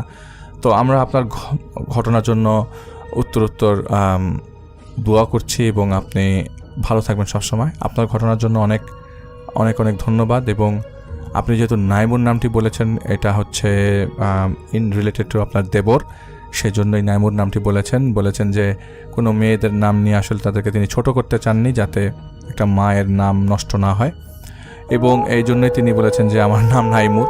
তো আমি সেটার অর্থে, সেটা একটা রূপক অর্থে ব্যবহার করা হয়েছে, এবং সেই আপার ঘটনাটি আমরা শেয়ার করলাম। আপাকে অনেক অনেক ধন্যবাদ। তার নামটি আমরা প্রকাশ করার কোনো পারমিশন পাইনি। আসসালামু আলাইকুম, আপনাদের সবাইকে সাদর আমন্ত্রণ জানাচ্ছি। আমি আহমেদ বাবু। কেমন আছেন আপনারা? আশা করি সবাই ভালো আছেন। আমি আল্লাহর মধ্যে ভালো আছি, আলহামদুলিল্লাহ। ঘটনাটি কালেক্ট করেছেন রাজ আর তার ওয়াইফ টোরি, তার এক বন্ধুর কাছ থেকে, যার নাম ডেভিড। ডেভিডের বাবার বন্ধুর সাথেই ঘটনাটি ঘটেছিল। তো যার সাথে ঘটেছিল ওনার নাম হচ্ছে সার্জিও রবার্টসন, এবং তিনি একজন অ্যানথ্রোপোলজির স্টুডেন্ট ছিলেন, পিএইচডি স্টুডেন্ট। তার সাথে একটি ঘটনা ঘটেছিল, সেই ঘটনাটি শেয়ার করেছেন ডেভিড। তো আমি চলে যাচ্ছি রাজ অ্যান্ড টোরির শেয়ার করা ঘটনায়। সার্জিও রবার্টসন একটা রেনাউন্ড ইউনিভার্সিটির পিএইচডি স্টুডেন্ট ছিলেন, অ্যানথ্রোপোলজির উপরে তিনি পিএইচডি করছিলেন। তো তার প্রজেক্টটা ছিল, তার এবং তার টিম যেটা ছিল, তাদের প্রজেক্টটা ছিল বলিভিয়ান অ্যামাজন রেইন ফরেস্টের একটা ক্ষুদ্র নৃগোষ্ঠীর উপরে। তো তিনি আর তার রিসার্চ টিম বেশ লম্বা সময় ধরে pen and papers and available evidence নিয়ে রিসার্চ করে যান। তো ফাইনালি তাদের চিন্তাভাবনা আসে ওখানে ভেঞ্চার করার, অ্যাকচুয়াল প্লেসে যে সেই সম্পর্কে ভেঞ্চার করার জন্য। তো এখানে তাদের ফান্ড পেতে একটু কষ্ট হয়, বিভিন্ন রকম অ্যাপ্লিকেশন অ্যান্ড সব কিছু করে একসময় তারা ফান্ড পান, এবং তারা 3 জন সেখান থেকে ফ্লাই করেন। তো চলে যান বলিভিয়াতে, এবং সেখানে গিয়ে যেভাবে তারা যাদের সাথে তার কন্ট্যাক্ট করেছিলেন তারা তাদেরকে সেভাবেই সব কিছু ম্যানেজ করে দেন, এবং সেইভাবে তাদের কথা ছিল যে তারা অমুক জায়গায় যাবে, সেখানে তাদেরকে নিয়ে যাবে, তাদের ট্যুর গাইড থাকবে। তো সব কিছু ওইভাবেই তাদের ম্যানেজ হয়। তো প্রথম দিনটা তারা কাটান ওখানকার শহরে, যেখান থেকে তারা মুভ করবেন। তো তাদেরকে একজন গাইড দেওয়া হয় যার নাম ম্যানুয়াল, তার নাম ম্যানুয়াল, তাকে শর্ট করে ম্যানুয়াল রাখা হয়। যাই হোক, সে তাদেরকে নিয়ে রওনা দেয়। সময়টা তখন 70-এর দশকের মাঝামাঝি। কমিউনিকেশন কেমন আপনারা বুঝতেই পাচ্ছেন, এত আধুনিক ছিল না। তো তখন ছোট ছোট লঞ্চের মতো ছিল, সেটা নিয়ে ওখানে যাওয়া লাগতো, তাদের যেই অ্যামাজনের যে অংশটায় তারা যাবে। আর সেখানে তাদেরকে একটা ম্যাপ বিছিয়ে ম্যানুয়াল দেখায় যে এই জায়গাতে হচ্ছে একটা ক্যাম্প আছে, তো এখানে আপনারা থাকবেন, এখান থেকে আপনাদেরকে আমি নিয়ে যাব, ওখানকার লোকাল বোট আছে, তারা নিয়ে বিভিন্ন জায়গায় যাবে, দেখাবে। তো আমরা মূল এই জায়গায় কিন্তু অবস্থান করব। আমরা এখানে 3 দিন থাকবো এবং 3 দিনের মধ্যেই কিন্তু আপনাদের কাজ সারতে হবে। যতটুকু আপনারা এখানকার আপনাদের যা যা দরকার কালেক্ট করতে পারেন, ইনফরমেশন অ্যান্ড স্টাফ। তো রবার্টসন বলেন যে ঠিক আছে, উইল ডু দ্যাট। তো তারা যাচ্ছেন এবং ওখান থেকে রওনা দিয়ে বেশ ভালো লাগতে থাকে, কারণ ডিফারেন্ট এনভায়রনমেন্ট, পৃথিবীর সবচাইতে বড় ট্রপিক্যাল রেইনফরেস্টের মধ্যে দিয়ে তারা যাচ্ছেন। তাদের খুব এক্সাইটেড লাগছে, যেটা নিয়ে তারা সবসময় রিসার্চ করেন, বাট ফিজিক্যালি এই প্রথম আসছেন 3 জনই। তো অসাধারণ লাগতেছে তাদের কাছে। তাকায় দেখতেছেন চারপাশ, বেশ এনজয় করতেছেন, আর বিশ্বাসই করতে পারতেছেন না যে অ্যামাজন রিভারের উপর দিয়ে তারা যাচ্ছেন। তো যাই হোক, চলতে চলতে এক সময় দুপুর গড়ায় বিকাল হয়ে গেল, তখনও তারা পৌঁছান নাই। তো রবার্টসন জিজ্ঞেস করলেন ম্যানুয়ালকে আর কতক্ষণ লাগতে পারে। তো ম্যানুয়াল বলল যে আরও ঘন্টা দেড়েকের মধ্যে আশা করি পৌঁছায় যাব আমরা। এই তো এদিক দিয়ে যেরকম সোজা, যেরকম নদীটা বাঁক নিয়ে গেছে এদিক দিয়ে গেলে এইভাবে করে আমরা পৌঁছায় যাব সেখানে।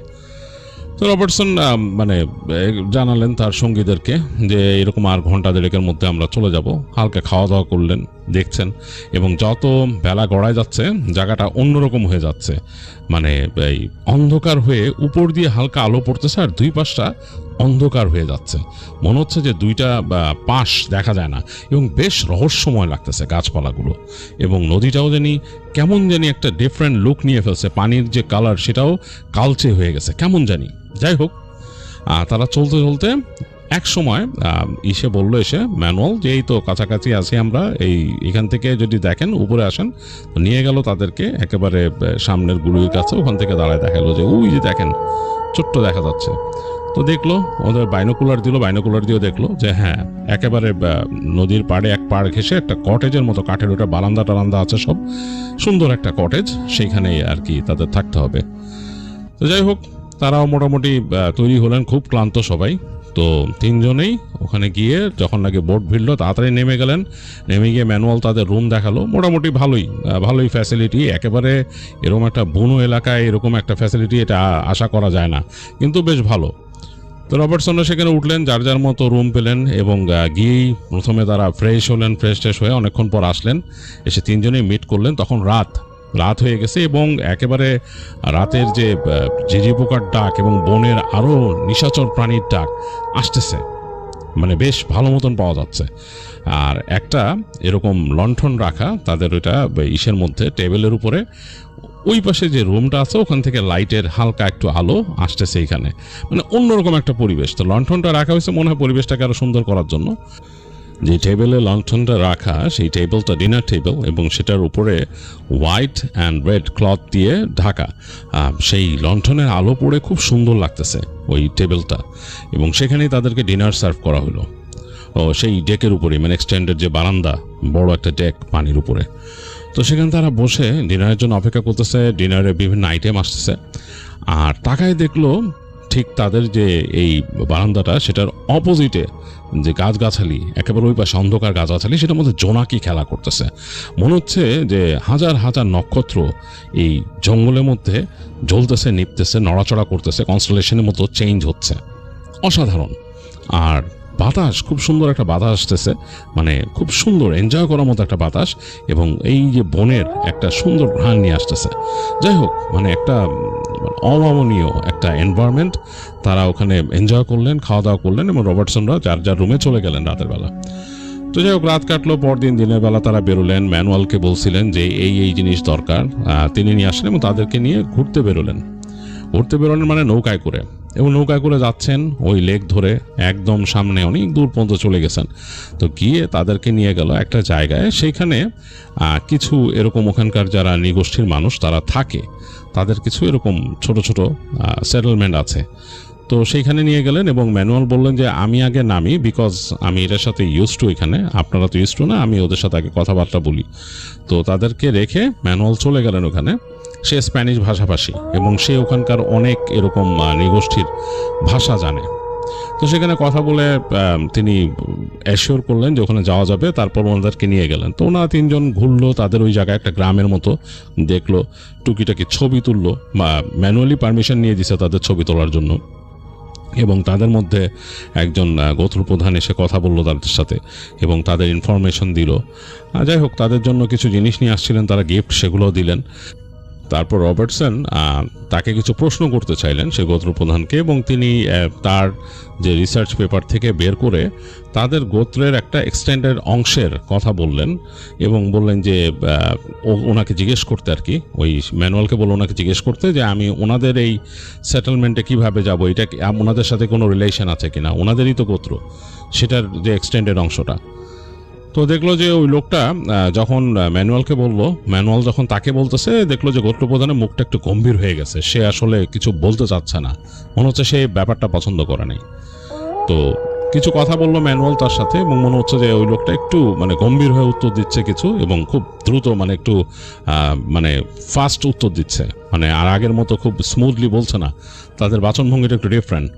তো এই জিনিসটা দেখতেছিলেন রবার্টসন, এবং তখন তিনি জিজ্ঞেস করলেন ম্যানুয়ালকে যে কী সমস্যা। তো যখন সমস্যা বলতেছে, তো ম্যানুয়াল বলতেছে আমি তোমাকে পরে বলতেছি, একটু পরে বলতেছি, আমি ওর সাথে একটু কথা বলে নিই আরও। তো আবার যখন কথা বলতে, তখন বারবার সে গোত্রপ্রধান একটা কথা বলছে, কুরুপিরা কুরুপিরা। তো কুরুপিরা এই কথাটা কিন্তু রবার্টসন বুঝতে পারছে, কারণ সে কিন্তু তাদের ভাষার উপর মোটামুটি ভালোই জ্ঞান রাখে, কিন্তু ফ্লুয়েন্টলি হয়তো ম্যানুয়ালের মতো বলতে পারে না, তাই সে দোভাষী ইউজ করতেছে, বাট সে অনেক কিছুই বুঝে। এই কুরুপিরা মানে হচ্ছে যে এই ফরেস্টের ডেমন, মানে ফরেস্টের ডেমন মানে ফরেস্টের যে খারাপ জিনিস বা কোনো পিশাচ বা সামথিং লাইক দ্যাট, এরকমভাবে বোঝায় আর কি। তো সে এটা বুঝতে পারছে। তো মনে মনে সে ভাবতেছে যে এই ধরনের বিশ্বাস আমাকে আটকাইতে পারবে না, আমি আসছি রিসার্চ করতে এবং আমি এটা রিসার্চ কমপ্লিট করেই যাব, গ্রুপিরা আমাকে কোনো সমস্যা করবে না। সে এটা নিজে চিন্তা করলো, এবং সে চিন্তা করছিল গোছায় যে এই কথাটা সে গোত্রপ্রধানকে বলবে। কিন্তু সে বলার আগেই তাকে ম্যানুয়াল বলতেছে, যে ম্যানুয়াল নিজেই বলতেছে যে আসলে ব্যাপারটা কি, উনি চাচ্ছে না যে তোমরা ওদিকে যাও, কারণ ওখানকার রাস্তা অনেক বন্ধুর, এখান থেকে সোজা গিয়ে তোমাকে নৌকা রেখে কিন্তু হেঁটে যেতে হবে বনের মধ্যে দিয়ে, আর ওই জায়গায় যে রাস্তা, ওই রাস্তা ভালো না, আমি নিজেই আসলে যাই নাই। ম্যানুয়াল বললো যে আমি নিজেই কখনো অত দূর পর্যন্ত যাই নাই, কারণ ওই রাস্তাটা খুবই বন্ধুর, নৌকা নিয়ে ওখানে যাওয়া যায় না, আর ওই বন্ধুর রাস্তার মধ্যে অনেক রকম প্রবলেম আছে, বন্য প্রাণী আছেই আছে, আর বিশেষ করে থাক ওইটা তোমার না শোনারই ভালো, না শোনাই ভালো। তো তখন রবার্টসন বলতেছে কি কুরুপিরার কথা বলতেছো, মানে এই বনের যে ভূত বা পিশাচ তারা বিশ্বাস করে। তো ম্যানুয়াল বললো যে হ্যাঁ এরা তো বিশ্বাস করে, অবশ্যই এদের মধ্যে কোনো প্রভাব এরকম আছে কিছু একটা। তো বলে হ্যাঁ আমি ওগুলো নিয়ে চিন্তিত না, আমরা যাবো ওইখানে। তো ম্যানুয়াল বলে যে তুমি ওখানে এই রাস্তা যে বললাম যে বন্ধুর হেঁটে যাবো ওইখানে, বলে যে হ্যাঁ তোমরা তিনজনই যাবো, বলে হ্যাঁ আমরা তিনজনই যাবো, কোনো অসুবিধা নেই, তুমি চলো। ওনাকে বলো যে উনি জাস্ট আমাদের লোকেশনটা আরও ভালো মতো কনফার্ম করুক। তো ম্যানুয়াল তার সাথে কথা বললো, তো দেখা গেল যে ওই যে গোত্রপ্রধান যে সে খুব একটা খুশি না, কিন্তু সে মানে তারপরও বিদায় দিল তাদেরকে, এবং জাস্ট সুন্দর করে তাদের নট করলো, করে বললো যে ওকে। তো তারা তিনজনই আর ম্যানুয়াল চারজন মিলে তারা নৌকায় উঠলো। নৌকার যে মাঝি ছিল সে ওখানে ছিল, সে একটা ছোট ইঞ্জিন দিয়ে কিন্তু বোটটা চলে, তো সে এটা চালায় দিল। তো ম্যানুয়াল যে তাকে ইনস্ট্রাকশন দিচ্ছে কিভাবে কি যেতে হবে। তো বোট নিয়ে সামনে যাচ্ছে, তারা দেখতেছে পুরা দুই পাশের অংশ, এবং সেই নদীর ওই অংশ দিয়ে, মেইন অংশটা দিয়ে তারা যাচ্ছে। এরপর তারা একটা খাল, বাঁদিকে একটা খাল ছিল, খালে ঢুকে গেল নৌকাটা। তো খালে ঢোকার পর দেখলো যে আসলেই বন খুব ডেন্সড, এখানে বেশ ডেন্সড। তো ম্যানুয়াল বলতেছে এই কাছে এসে রবার্টসনকে যে রবার্টসন ওই জায়গায় যে যাবা, আমি কিন্তু ওই জায়গায় যাই নাই, পথ যদি হারাই তাহলে কিন্তু বিশাল সমস্যা হবে, আমি কিন্তু কোনো ব্লেম নিব না, তোমাদের এখানে যদি কোনো ক্ষতি হয় কারো, এইসব ব্লেমের মধ্যে কিন্তু আমি নাই, আমাদের যে ট্যুর কোম্পানি বা যারা তোমার সাথে কন্ট্রাক্ট করছে তারাও থাকবে না, তুমি আমাকে একটা কাগজে এখানে সাইন করে দিবা। তো সে তাই বলে তার পিঠের যে ব্যাগ আছে সেখান থেকে একটা কাগজ বের করে দিল। তো রবার্টসন কোনো কথা না বলে জাস্ট পড়লো, এক নজর পড়ে সাইন করে দিয়ে দিল, বলে ইটস ওকে যাও। তো যাই হোক, এই যেই লেকের মধ্যে এখন তারা যাচ্ছে, দুই পাশে গাছগাছালি আরো ডেন্সড, আর লেকটা এঁকে বেঁকে সামনে মানে এগোয়ে গেছে, এবং পানি দেখে মনে হচ্ছে একদম কালচে পানি, মানে সামনে যে গেছে ওটা বেশ এঁকে বেঁকে গেছে কেমন জানি। আর যেখান থেকে এঁকে বেঁকে গেছে ওই পাশ থেকে গাছগাছালি বের হয়ে আছে, অনেক গাছের সাথে দেখা যাচ্ছে যে ঝুড়ি ঝুলে আছে, বেশ অন্যরকম, বেশ ডিফারেন্ট টাইপ একটা এনভায়রনমেন্ট ওইখানে, বেশ ভীতিকর মনে হয় দেখলে। দুই পাশে পুরা মনে হয় যে ভিতরে গাছগাছালিগুলো বেশ ডেন্সড হয়ে আছে, এরকম একটা অবস্থা।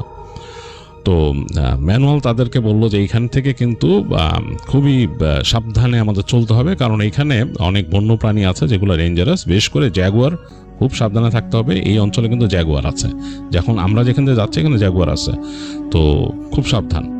তখন চলতে চলতে একটা জায়গায় এসে দেখলো যে ওই ম্যানুয়াল তার ব্যাগের ভেতর থেকে ওই গোত্রপ্রধানের সাথে কথা বলার সময় সে কিছু দাগ দিয়ে নিছিল, স্কেচ করে নিছিল। ওরকম একটা জায়গায় এসে সে মানে হিসাব করলো, করে বলল যে ওকে, তার যে বোটম্যান তাকে ইনস্ট্রাকশন দিল যে অমুক জায়গায় যে এই জায়গায় থামাও। তো বোটম্যান লোকটাও কিন্তু একটা নৃগোষ্ঠীর মানুষ, আসলে সেও কিন্তু মানে একদম পিওরই না, ওদের এখানে কাজ করে, সে সবই ভাষা জানে, খুব পাকা লোক আর কি।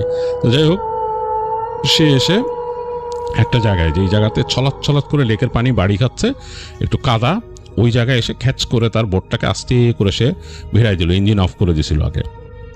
তো বোট ভিড়ানোর পরে ম্যানুয়াল তাকে ইনস্ট্রাকশন দিল, কিছু ইনস্ট্রাকশন দিয়ে বুঝাইলো জিনিসপত্র। তো সে মাথা নাড়ল, বললো যে হ্যাঁ হ্যাঁ। তো ইনস্ট্রাকশনগুলো রবার্টসন বুঝতে পারছিল যে ও কি বলতেছে যে নিজের মতো সাবধানে থেকো, নিজের বুঝটা বুঝো, কারণ আমরা কেউ থাকবো না, and you know what to do, তুমি নিজেই জানো কি করতে হবে, কখন কি। আমাকে তুমি তোমার ফ্লেয়ার গানটা দাও। তো একটা ফ্লেয়ার গান নিছে এবং বলে তোমার কাছে তো ফ্লেয়ার গান আছে, কোনো সমস্যা হলে এখান থেকে ফ্লেয়ার মারবা।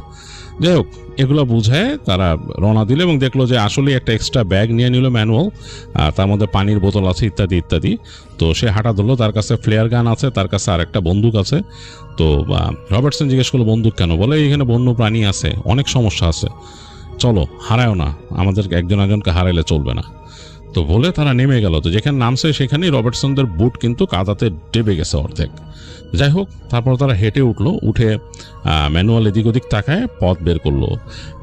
দিনের বেলা কিন্তু ব্রড ডে লাইট, এই সময় এইখানে কিন্তু আলো কম, একদম মনে অন্ধকার, মানে গাছের ছায়া এমন হয়ে আছে জায়গাটা অন্ধকার, গাছের পাতার ফাঁক ফোকর দিয়ে আলো যতটুকু নামতো সেই জায়গায়। তো হাঁটা ধরলো ম্যানুয়াল এবং তারা তিনজন ফলো করতেছে, রবার্টসনও যাচ্ছে সাথে। তো হাঁটতে হাঁটতে অনেক দূর চলে আসলো, তাদের আসলে হিসাব নাই কত হাঁটছে। তো এরকম একটা জায়গায় এসে বাঁক নিয়ে দেখলো একটা ছোট নালার মতো গেছে, বেশি বড় নালা না, ওখান থেকে হালকা ঝিরিঝিরি পানি যাচ্ছে, মানে কোনো একটা হয়তো উপর থেকে পানি নামছে, সেই পানির একটা ধারা এখান থেকে যাচ্ছে, সর করে যাচ্ছে, বেশি বড় না, 1-1.5 ফিটের মতো। তো ওইটা লাফায় পার হলো সবাই, আবার যাচ্ছে, পিপাসা লাগলো, এর মধ্যে তারা ওই বোতল থেকে পানি খেলো। তো হাঁটতে হাঁটতে রবার্টসনের সঙ্গী যে দুইজন ছিল, একজন বেশ টায়ার্ড ফিল করলো, সে বললো যে আমি আর পারতেছি না, আমাকে বসতে হবে, আমার পা ফুলে গেছে। তো রবার্টসন বুঝলো যে ওকে, আই ক্যান আন্ডারস্ট্যান্ড, সবাই তো আর একরকমই নিতে পারে না। তো বসলো একটা জায়গায়, তো যেখানে তারা বসছে ওই জায়গাটা আবার একটু আলো আছে, একটু খোলা জায়গাটা, ওখানে বসছে দুইজন। ওখানে ম্যানুয়ালও বললো যে আমি একটু রেস্ট নেই, তাহলে তোমাদের সাথে অসুবিধা কি? বসলো। তো রবার্টসনের কিন্তু খুব এনার্জি, সে তখনও চিন্তা করতে, সে জিজ্ঞেস করতেছে ম্যানুয়ালকে যে আর কত দূর, এখান থেকে কীভাবে যেতে হবে? তো সে বলতেছে এখান থেকে এখনও নিয়ার অ্যাবাউট 5 to 6 মাইল তোমাকে হাঁটতে হবে, 5 থেকে 6 মাইল হাঁটতে হবে, এবং এই ট্রেলের মধ্যে দিয়ে কিন্তু ওই গোত্র প্রধানের কথা অনুযায়ী আরও 3টা নালা পাবো আমরা, 2টা হয়তো ছোট ছোট ঝিরির মতো, আরেকটা কিন্তু বেশ বড়, ওইটাতে তোমাদের হয়তো হাঁটু বা কোমর পানি পর্যন্ত থাকতে পারে। তো ওই হলে ওইটা পর্যন্ত হেঁটে যেতে হবে আমাদের, আর ওইটা বেশ বড়, মোটামুটি মানে মিনিট খানেক হেঁটে পার হইতে হবে এরকম। ওরকম বড় না, বাট ওইটা কিন্তু অ্যাকচুয়ালি এগুলোর থেকে বড়। তো তখন রবার্টসন বললো ওকে, অসুবিধা নেই, পার হবো, কোনো ব্যাপার না, এই সেই। আর বলতেছে তাহলে আমরা একটু বসি এখানে। রবার্টসন ওদেরকে বসতে দিল, বসে বলে যে আমি একটু হাঁটি। তো তাকে ম্যানুয়াল বললো যে তুমি হাঁটবা, কোথায় যাবা? বলে এই সামনে দিয়ে একটু হেঁটে ওদিক ওদিক যাই, দেখি। তো বললো না তুমি হারায় যাবা কিন্তু। তখন বলছে না না, হারাবো না। রবার্টসন বললো যে আমি হারাবো না, আমি একটু দেখি, আমি জায়গাগুলো একটু করি। আর তার সাথে ক্যামেরা ছিল একটা, সেই সময়কার SLR ক্যামেরা, তো সেটা নিয়ে সে হাঁটা দিল আর কি। তো হাঁটতে হাঁটতে বেশ সামনে চলে আসছে রবার্টসন, বেশ খানিকক্ষণ ওদের কথাবার্তা শুনছিল পিছনে, ওই তার দুই সাথের যে টিমমেট আর ম্যানুয়ালের কথাবার্তা, বেশ হাসি খুশিও, তারা বেশ কথা বলতেছে। তো সে এই কথাবার্তাগুলো আস্তে আস্তে শুনতে শুনতে একটু দূরে চলে আসছে, কথাবার্তার শব্দ আস্তে আস্তে তার কানে একদম কমে গেল। এক সময় সে শুনতে পাচ্ছে না তাদের কথা। আসলে রবার্টসন কিন্তু ওদিকে তার মন নাই, সে তাকায় দেখতেছে এদিক ওদিক, এবং সে ভেতরের বেশ কিছু জায়গার যেটাই তার কাছে একটু ইন্টারেস্টিং মনে হচ্ছে সে ছবি তুলতেছে। আর ওই সময় ছবি তোলার জন্য কিন্তু একটু ভেবে চিন্তে তোলা লাগতো, কারণ ওগুলো ছিল রিলের ক্যামেরা, মানে ফিল্ম থাকতো ভেতরে। তো সুতরাং ওইটা যাতে ওয়েস্ট না হয় ওইভাবেই তারা চিন্তা করে তুলতো। তো সেইভাবেই চিন্তা করে ফ্রেমিং করে ছবি তুলতেছিল রবার্টসন। তো যাই হোক ছবি তুলতেছে আর হেঁটে যাচ্ছে, বিভিন্ন রকমের ছোটখাটো উদ্ভিদ দেখতেছে যেটা সে জানতেছে না, যেটা সে চেনে না, এরকম অনেক কিছু দেখছে, সেগুলোরও ছবি তুলছে সে। তো ছবি তুলতে আর হাঁটতে হাঁটতে সামনে চলে আসছে সে। এসে দেখলো যে একটা গাছ, সেগুলার অনেকগুলা এরকম ঝুড়ি নেমে গেছে। বেশ খুব ইন্টারেস্টিং লাগলো তার কাছে, বেশ বড় একটা গাছ, সেটা ঝুড়ি নেমে গেছে। গাছটাকে সে আইডেন্টিফাই করতে পারতেছে না এটা কোন গাছ। আর ঠিক গাছের পেছন দিয়েই একটা এরকম নালা বা ঝিরি বয়ে গেছে, সেখান থেকে পানি কুলকুল কুলকুল করে যাচ্ছে। তো সে তখন বুঝতে পারলো যে আচ্ছা, ও যে বলছিল যে আরও এরকম 3টা নালা আছে বা ঝিরি আছে, তার মধ্যে একটা সামনে আমি চলে আসছি, আর গাছটাই বাকি।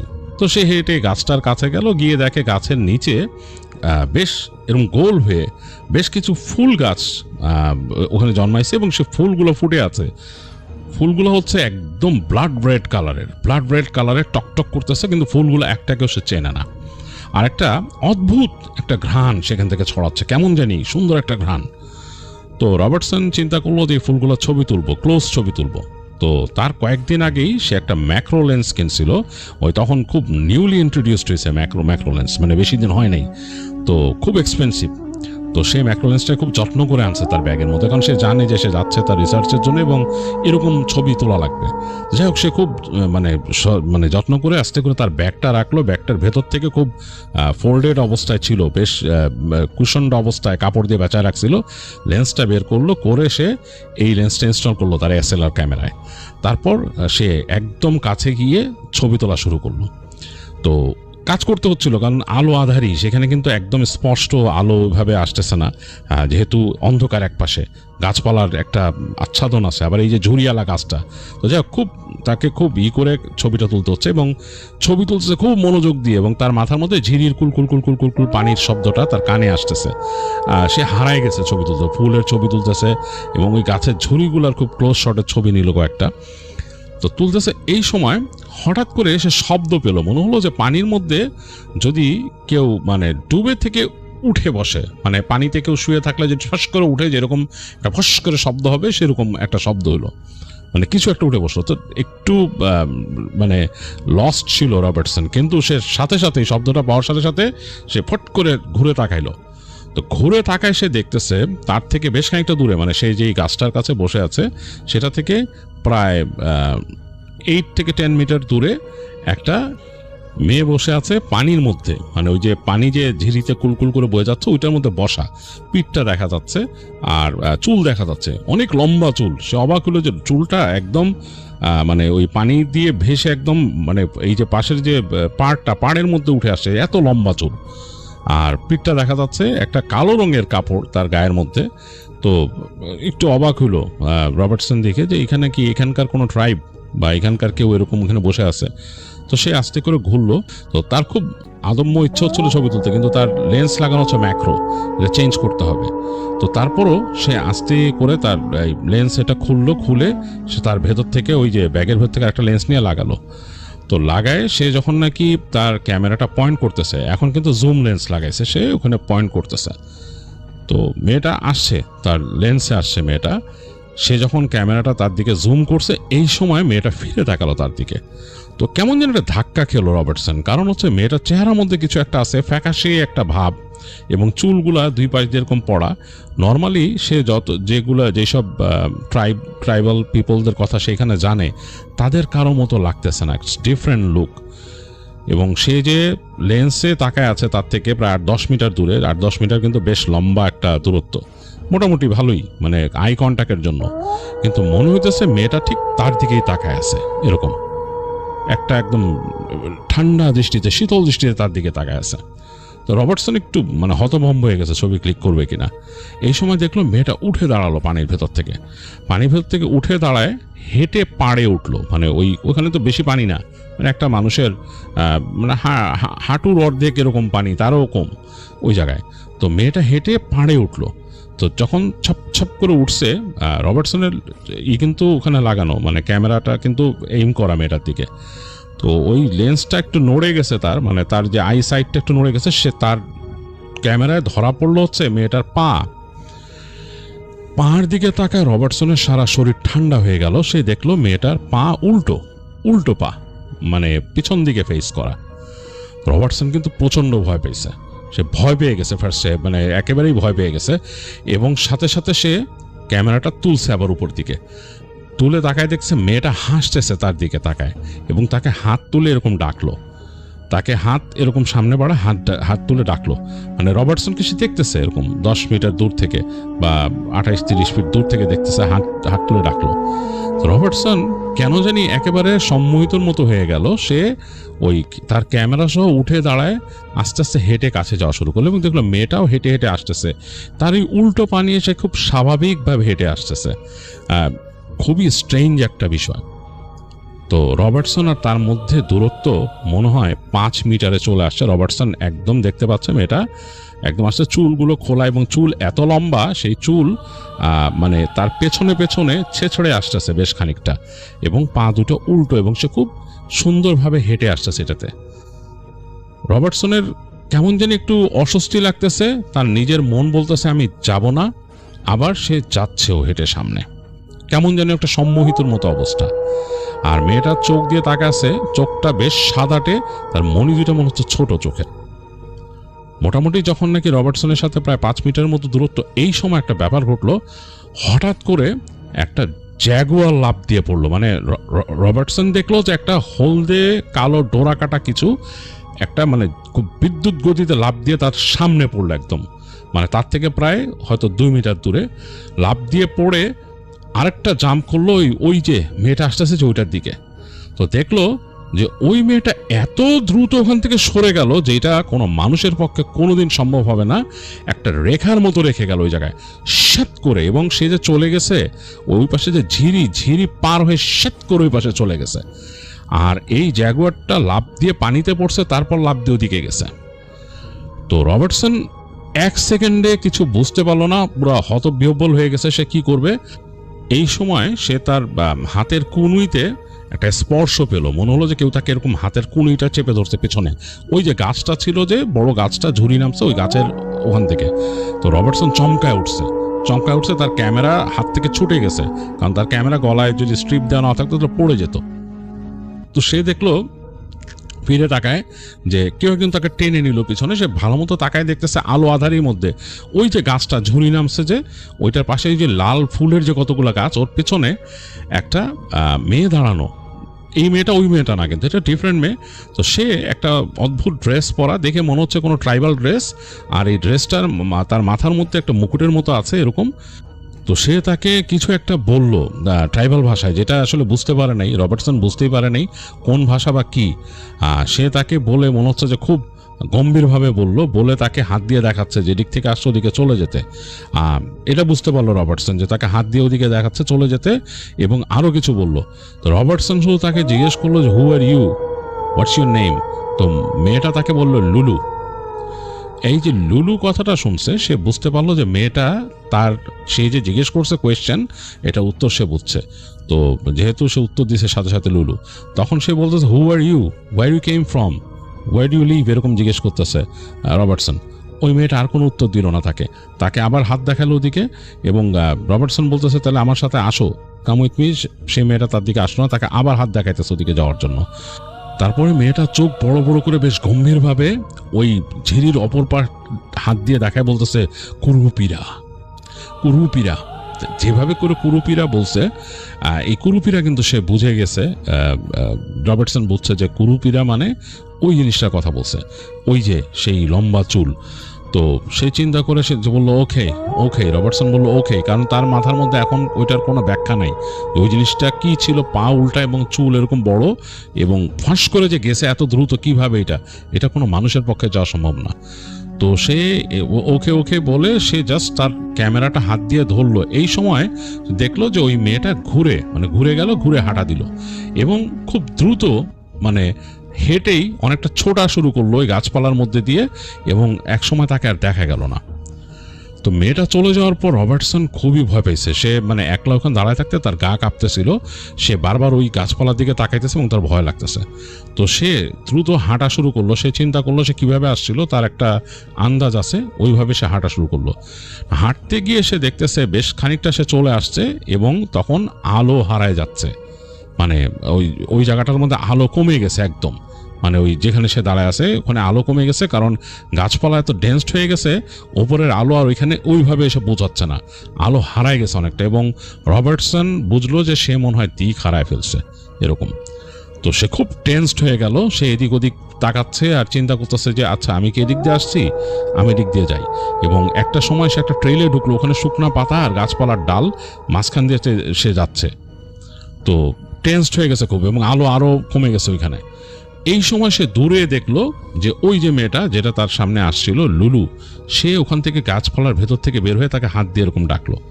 তো রবার্টসন তখন চিন্তা করলো যে এই মেয়েটা তো মনে হয় না আমার কোনো অপকার করবে, কারণ ওই সময় যে কথা বলছে আমাকে হাত দিয়ে চলে যেতে বলছে, তো সে ডাকতেছে মানে সে মনে আমাকে দিক দেখাচ্ছে। তো সে হাঁটা ধরলো, ওদিকে হেঁটে যাচ্ছে। সে ওই মেয়েটা তাকে যে ডাকছে গাছপালার ভেতর থেকে এসে, তারপর আবার দেখতে পাচ্ছে না সে মেয়েটাকে। সে ওইখানে যে যখন পৌঁছাইছে ওই জায়গায় ঝোপ ছিল, একটা বড় ঝোপের মতো, ওদিকে ওদিক তাকাইলো, দেখলো যে না, ওই মেয়েটা কোথাও নাই। তো সে চিন্তা করছে নাও হোয়াট, কোথায় যাব, আলো কিন্তু আরো কমে যাচ্ছে। একটু পরে সে ডাক শুনলো, মানে তার নাম ধরে ডাকতেছে, রবার্টসন রবার্টসন বলে তার সাথের মানুষরা। তো সে তখন বুঝলো যে এটা তো আমার লোকরা আমাকে খুঁজতেছে। তো সে এখান থেকে মানে সাউন্ড করলো তাদের জন্য। একটু পরে দেখলো যে ওই যে ম্যানুয়াল আর ওই দুজন এসে পড়ছে, এসে বলতেছে কি ব্যাপার, তুমি হারাই গেছিলে, কি ব্যাপার, কোথায় গেছো তুমি, তোমার খুঁজতেছে এতক্ষণ ধরে। তো সে বলছে আরে না, আমি এরকম ছবি তুলতে তুলতে ওখানে গেছিলাম, ওখানে একটা অদ্ভুত ঘটনা ঘটছে। তো ম্যানুয়াল বললো অদ্ভুত ঘটনা তো ঘটবেই, তোমার তো মানা করছে এখানে ঘোরাঘুরি করতে, তাড়াতাড়ি চলো এখান থেকে বের হয়ে যেতে হবে, আমাদের আর ফিরে যাওয়ার মতো আজকে সময় নাই।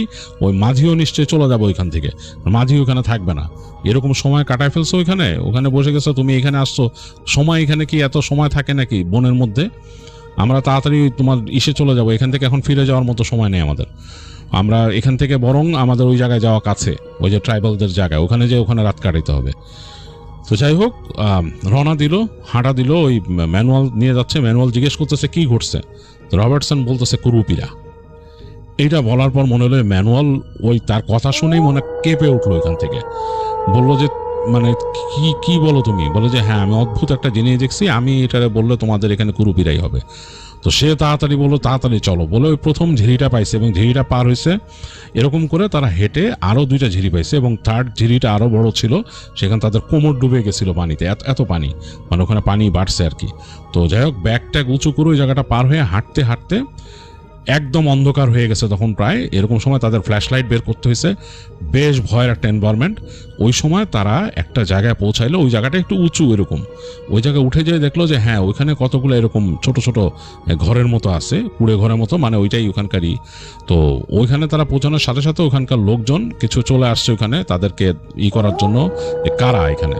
তো ম্যানুয়াল তখন তাদের সাথে কথা বলতে বলতে বেরোলো, এবং ওই যে তাদের যে অন্য আরেকজন গ্রাম প্রধান আছে তার সাথে যে কথা বলছে ওনার পরিচয় দিল, দিয়ে সে ওখানে ঢুকছে। তো ঢোকার পর তারা কথা বলতেছে অনেকক্ষণ ম্যানুয়ালের সাথে। তো ম্যানুয়াল বললো যে এরকম এরকম। তো ওখানে যে ছিল রবার্টসন ছিল, সেও বললো যে আমরা এখানে আসছি রিসার্চ করতে ইত্যাদি ইত্যাদি কিছু জিনিস বললো সেই। তো ওগুলো শোনার পরে তারা তাদেরকে থাকার ব্যবস্থা দিল, একটা কুড়ে ঘরের মধ্যে তাদের থাকতে দিল। রাত হয়ে গেছে এবং অন্যরকম একটা পরিবেশ ওইখানে, একদম বনের ভেতরে, ডিফারেন্ট টাইপ অফ এনভায়রনমেন্ট। হ্যাঁ, মানে পুরা নিকষ কালো অন্ধকার, এবং তাদের জ্বালানো যে পিদিম সেটা দিছে শুধু থাকতে, এবং তাদের যে খাবার দাবার সেগুলো দিছে খেতে। তো রবার্টসনরা খেলো।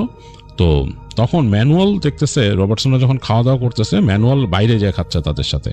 তো একটু পরে ওদের মধ্যে একজন আসলো, এসে বলল যে তোমাদের মধ্যে কুরুপিরা কে দেখছে। এটা টুকিটাকি বুঝতেছে আর কি রবার্টসন ওদের কথা। রবার্টসন এরকম হাত উঁচা করলো যে সে দেখছে। তো সে মানে মনে হলো যে ভয় পাইছে রবার্টসনের কথা শুনে। তো তারপর তাকে বললো যে এগুলা বলবা নাকি। ম্যানুয়াল বললো যে তুমি কি শেয়ার করবা তাদের সাথে কিভাবে কি হয়েছে। তো সে তখন বেরোলো, বেরোয় যে রবার্টসন বসলো, বসে একটা জায়গায় গোল হয়ে বসছে, তার আগুন জ্বালায় ওইখানে। তো তার দুই যে মেম্বার আর কি, তার সাথে যে দুইজন কলিগ, তারা কিন্তু শুয়ে পড়ছে, তারা আর আসবে না।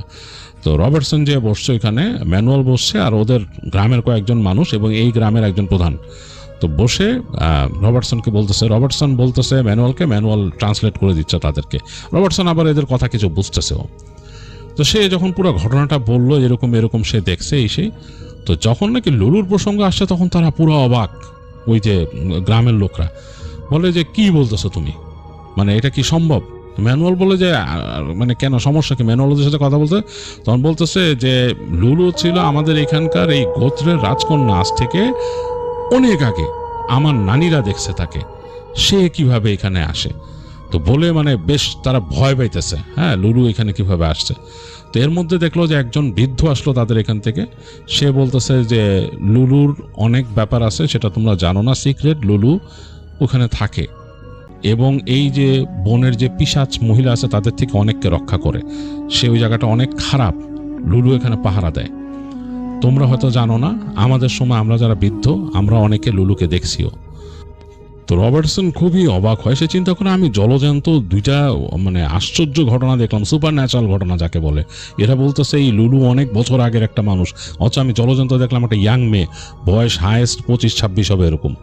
আর ওই যে ওরা যেটা বলতেছে কুরুপিরা, যেটা মানে এইখানকার পিশাচ যেটা কথা বলতেছে, এইটারও তো আমি নিজের চোখে দেখলাম। কিন্তু খুবই স্ট্রেঞ্জ, এইভাবে উল্টা পাকিভাবে থাকে সে অনেক কিছু।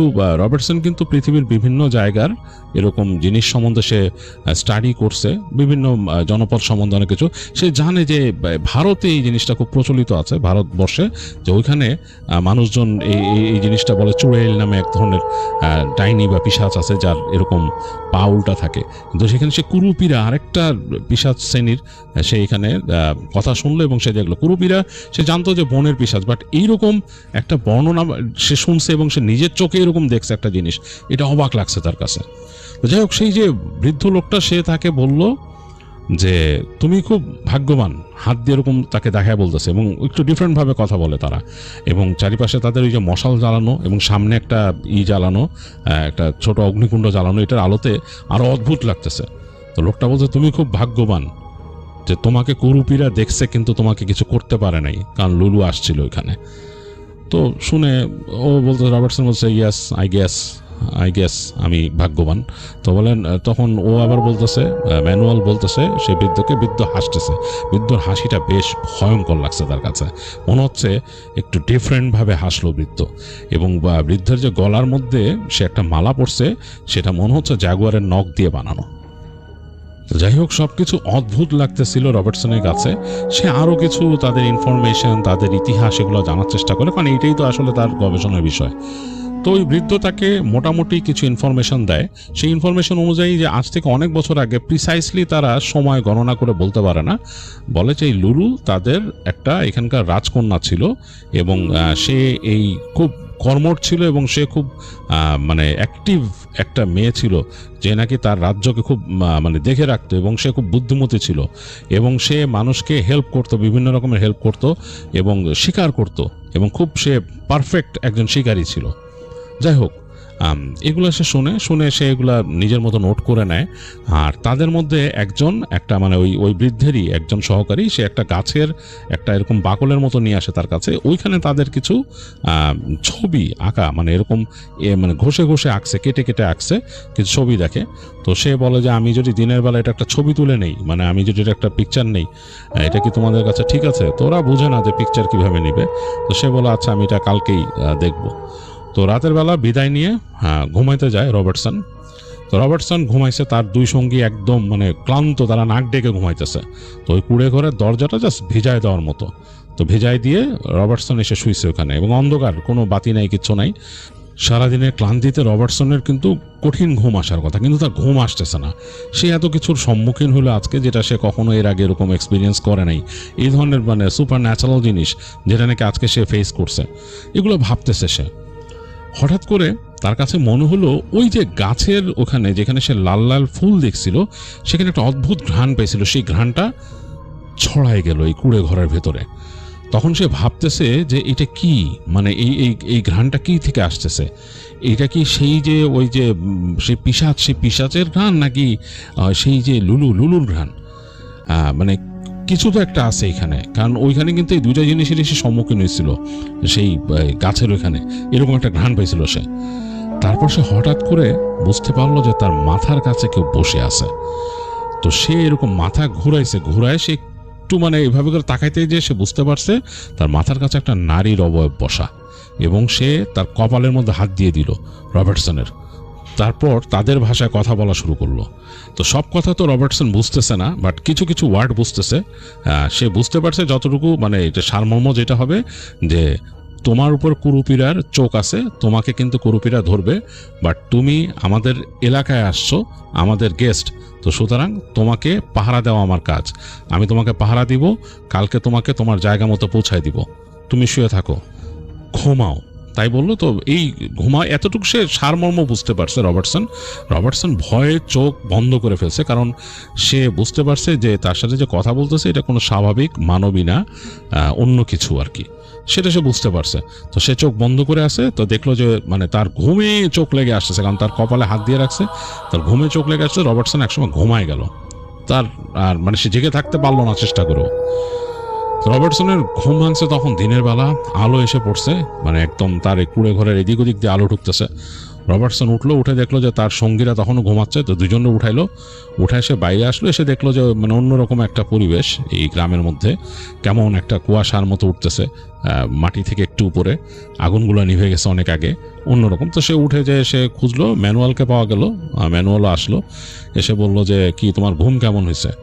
তো সে এখন আর কিছু বলল না, এই সে যে লুলুকে দেখছে রাতে এটা আর সে বলল না, সে বলল যে আছে ঘুম ভালোই হয়েছে, সেই আমরা আজকে রিটার্ন করি এখান থেকে, টুকিটাকি যা দেখার। সে আরও কিছু ছবি তুললো, তার সাথে সঙ্গীরা নোট নিল, এই করলো, তারাও ছবি তুললো কিছু।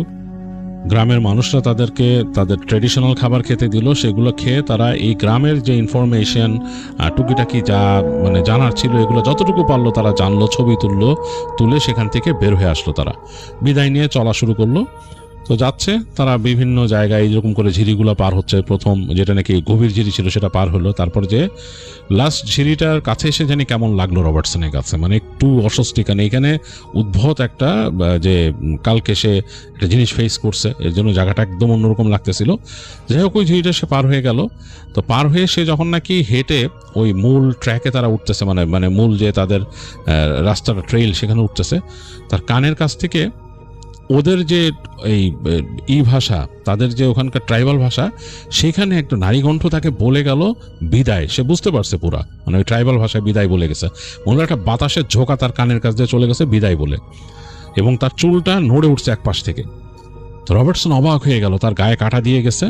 তো সে মানে অবাক হলো, সে একটু ডানে বামে মাথা ঘুরেলো, কাউকে কিছু বললো না, যখন হাঁটতে থাকলো। হাঁটতে হাঁটতে বেলা চড়তেছে। এক সময় ওই যে ম্যাপ ধরে ম্যানুয়াল যেভাবে আসছিল, এক সময় যে পৌঁছায় গেল নদীর পাড়ে, তো ওখানে যে দেখতেছে বোট নাই।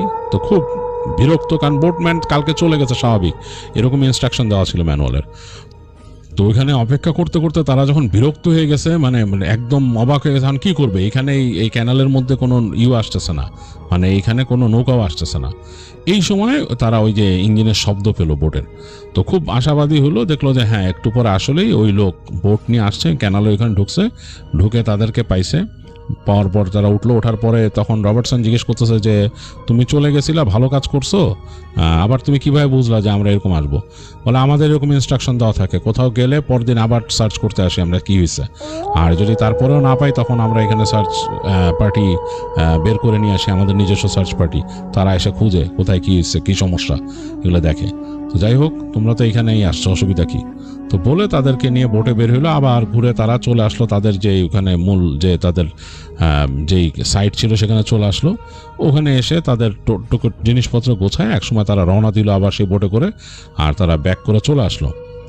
তো চলে আসার পর রবার্টসন যখন ব্যাক করে চলে আসছে, তার দেশে চলে আসছে, সেখানে আসার পরে সে তার টোটাল রিসার্চ পেপার তার সাথে টিমমেটদের নিয়ে সে জড়ো করছে, করে তার খুব আগ্রহ হয়েছে যে এই জায়গাটা সম্বন্ধে আরেকটু স্টাডি করার, এরকম কে আছে। তো ওই সময় তো ওরকম ইন্টারনেট নাই, তো সে এরকম অনেক কয়েকজন প্রফেসরকে সে লিখছে যে ওই জায়গার ওই জাতি সম্বন্ধে কিছু জানতে চায় ইত্যাদি ইত্যাদি, কারো কাছে কিছু ইনফরমেশন আছে কিনা।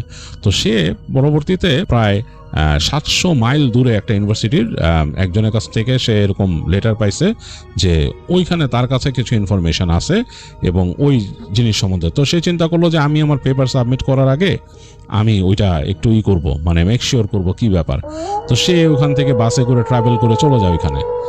তো গিয়ে সে ওই ক্যাম্পাসে ঢুকে সেই প্রফেসরকে খুঁজে বের করে যার কাছ থেকে লেটার আসছিল এবং তার সাথে দেখা করে নিজের পরিচয় দেয়। তো প্রফেসর তাকে দেখে বেশ খুশি হয়, কারণ সে একই ফিল্ডে গবেষণা করতেছে। তো প্রফেসরের সাথে বসে সে কফি খেতে খেতে গল্প করতেছে যে আমার খুব আগ্রহ এরকম এরকম ব্যাপার। তো প্রফেসর হাসতে হাসতে বলে যে আমিও অনেক বছর আগে গেছিলাম এই রিসার্চের জন্য, অনেক বছর। তো প্রফেসরের বয়স কিন্তু তখন প্রায় 65 অ্যান্ড অ্যাবভ। তো সে বলতেছে তখন আমার বয়স ছিল 30 এরকম হবে, মানে আজ থেকে প্রায় 30-35 বছর আগে। তো তখন তো আসলে সব কিছু একটু অন্যরকম ছিল, সুযোগ সুবিধা এত ছিল না, ফান্ডও পাওয়া যেত না রিসার্চের জন্য। তো তার মধ্যে আমি কষ্ট করে গেছিলাম, আমার মতো রিসার্চ করছি এবং আমার এই বইগুলো আছে, তুমি দেখতে পারো যা পাইছো। তোমার যে রিসার্চ পেপারটা আমাকে দিলা সেটা আমি জাস্ট চোখ বুলাই মানে ফার্স্ট কি পয়েন্টগুলো দেখলাম। মোটামুটি আমি যেসব জিনিস এর উপর মানে করছিলাম আর কি, কাজ করছিলাম, সেগুলো অনেকগুলোই তোমার কভার করা আছে। বাট এর থেকে বেশি তুমি কি আশা করতেছো আমার কাছে? তো তখন রবার্টসন বললো যে আসলে এর থেকে বেশি কিছু না, আমি কয়েকটা জিনিস আসলে এখানে এক্সপিরিয়েন্স করছি যেটা সুপার ন্যাচারাল, আমার কাছে সুপার ন্যাচারাল মনে হয়েছে। তো সে তার ঘটনাগুলা বলে, মূলত তার এই যে প্যারানর্মাল পার্টটা সে বলে যে এইটা আমি এক্সপেক্ট করি নাই। তো তখন উনি শুনেন, খুব গম্ভীর হয়ে শুনেন, যিনি প্রফেসর ছিলেন তিনি শুনে বলেন যে আসলে কি ওইখানে অনেক কিছু হয় স্বাভাবিক। হ্যাঁ, তো ওই জায়গার মানুষরা অনেক রকম প্র্যাকটিস করে এবং জানো যে ওই বন বা ওই এলাকাটা কিন্তু রহস্যময় একটা এলাকা, অনেক রহস্য এখানে আছে। তো এই রহস্য থাকাই ভালো, তুমি তো আর ওই জিনিসগুলো আর এখানে তোমার রিসার্চ পেপারে দিতে পারবা না। বলে না, তা অবশ্যই না। তো তখন প্রফেসর বলে যে তোমাকে আমি একটা স্কেচ দিব, হ্যাঁ, ওই স্কেচটা তুমি দেখবা, তুমি আমার সাথে চলো, যে স্কেচটা দেখে তুমি আমাকে কিছু বলবা। তো বলে তখন রবার্টসনকে নিয়ে তিনি ওখান থেকে উঠে গিয়ে একেবারে তিনি তার কামরায় নিয়ে যান, তার অফিস কামরায় নিয়ে যান, যে তিনি দেখা গেছে ওনার ওই ড্রয়ার খুলে ফাইল বের করে, ফাইলের থেকে একটা জায়গাতে একটা স্কেচ বের করে তার হাতে দেয়, বলে দেখো। রবার্টসন স্কেচ দেখে একদম মানে থতমত খেয়ে যায়। ওইটা একদম যে সে লুলুকে দেখছিল, জাস্ট লাইক লুলু, একদম লুলুর আঁকা কোন স্কেচ। তখন বলে যে প্রফেসর মানে এটা কে বানাইছে? বলে আমি আঁকছি, আমি স্কেচ করি, আমি আঁকছি এটা। তো বলে যে মানে এটা কাকে আঁকছো? তো মিটি হাসতেছে প্রফেসর, বলছে তোমার কি মনে হয়? তো তখন রবার্টসন বলে যে লুলু। তো প্রফেসর তখন বলে I don't know, I just drew out of my mind, আমি জানি না, আমি আমার মন থেকে এটা আঁকছি।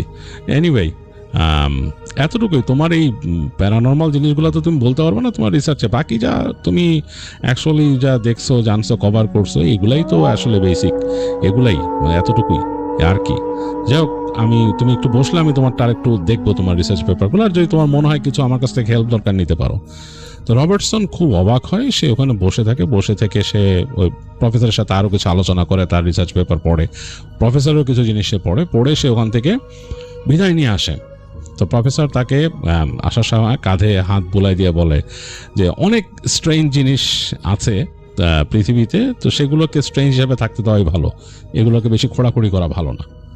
ওকে, তার কাছ থেকে বিদায় নিয়ে নেয়। তো রবার্টসন চলে আসে। তো এই ছিল রবার্টসনের ঘটনা। রবার্টসন এইটা শেয়ার করছিল ডেভিডের বাবার কাছে, কারণ সে বন্ধু ডেভিডের বাবার। ডেভিডের বাবা এই ঘটনা জানতো, ডেভিডের কাছ থেকে ঘটনাটা কালেক্ট করলো রাজ আর তার ওয়াইফ টোরি, আর আমি আমার মতো করে ঘটনাটা আপনাদের কাছে শেয়ার করলাম। ওয়ালাইকুম রাসেল ভাই, আপনাকে অসংখ্য ধন্যবাদ আমাকে সুযোগ করে দেওয়ার জন্য।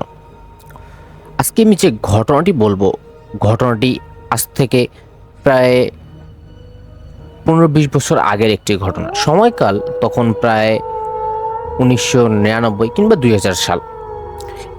যে ঘটনাটি বলবো, ঘটনাটি শ্মশান কেন্দ্রিক একটি ঘটনা। তো কথা না বাড়িয়ে আমি ঘটনায় চলে যাচ্ছি। রাত তখন প্রায় 11:30। গ্রামের শেষ প্রান্তে যে পুরনো শ্মশানঘাটটা ছিল, সেখানে দিনের বেলাতেও খুব একটা মানুষ যেত না, আর রাত হলে তো কোনো কথাই নেই। শ্মশানঘাটের এক পাশে ছিল শুকিয়ে যাওয়া নদীর চর, অন্য পাশে বিশাল বাঁধঝাড়, মাঝখানে কয়েকটা পুরনো বটগাছ আর একটি ভাঙ্গাচোরা টিনের ছাউনি।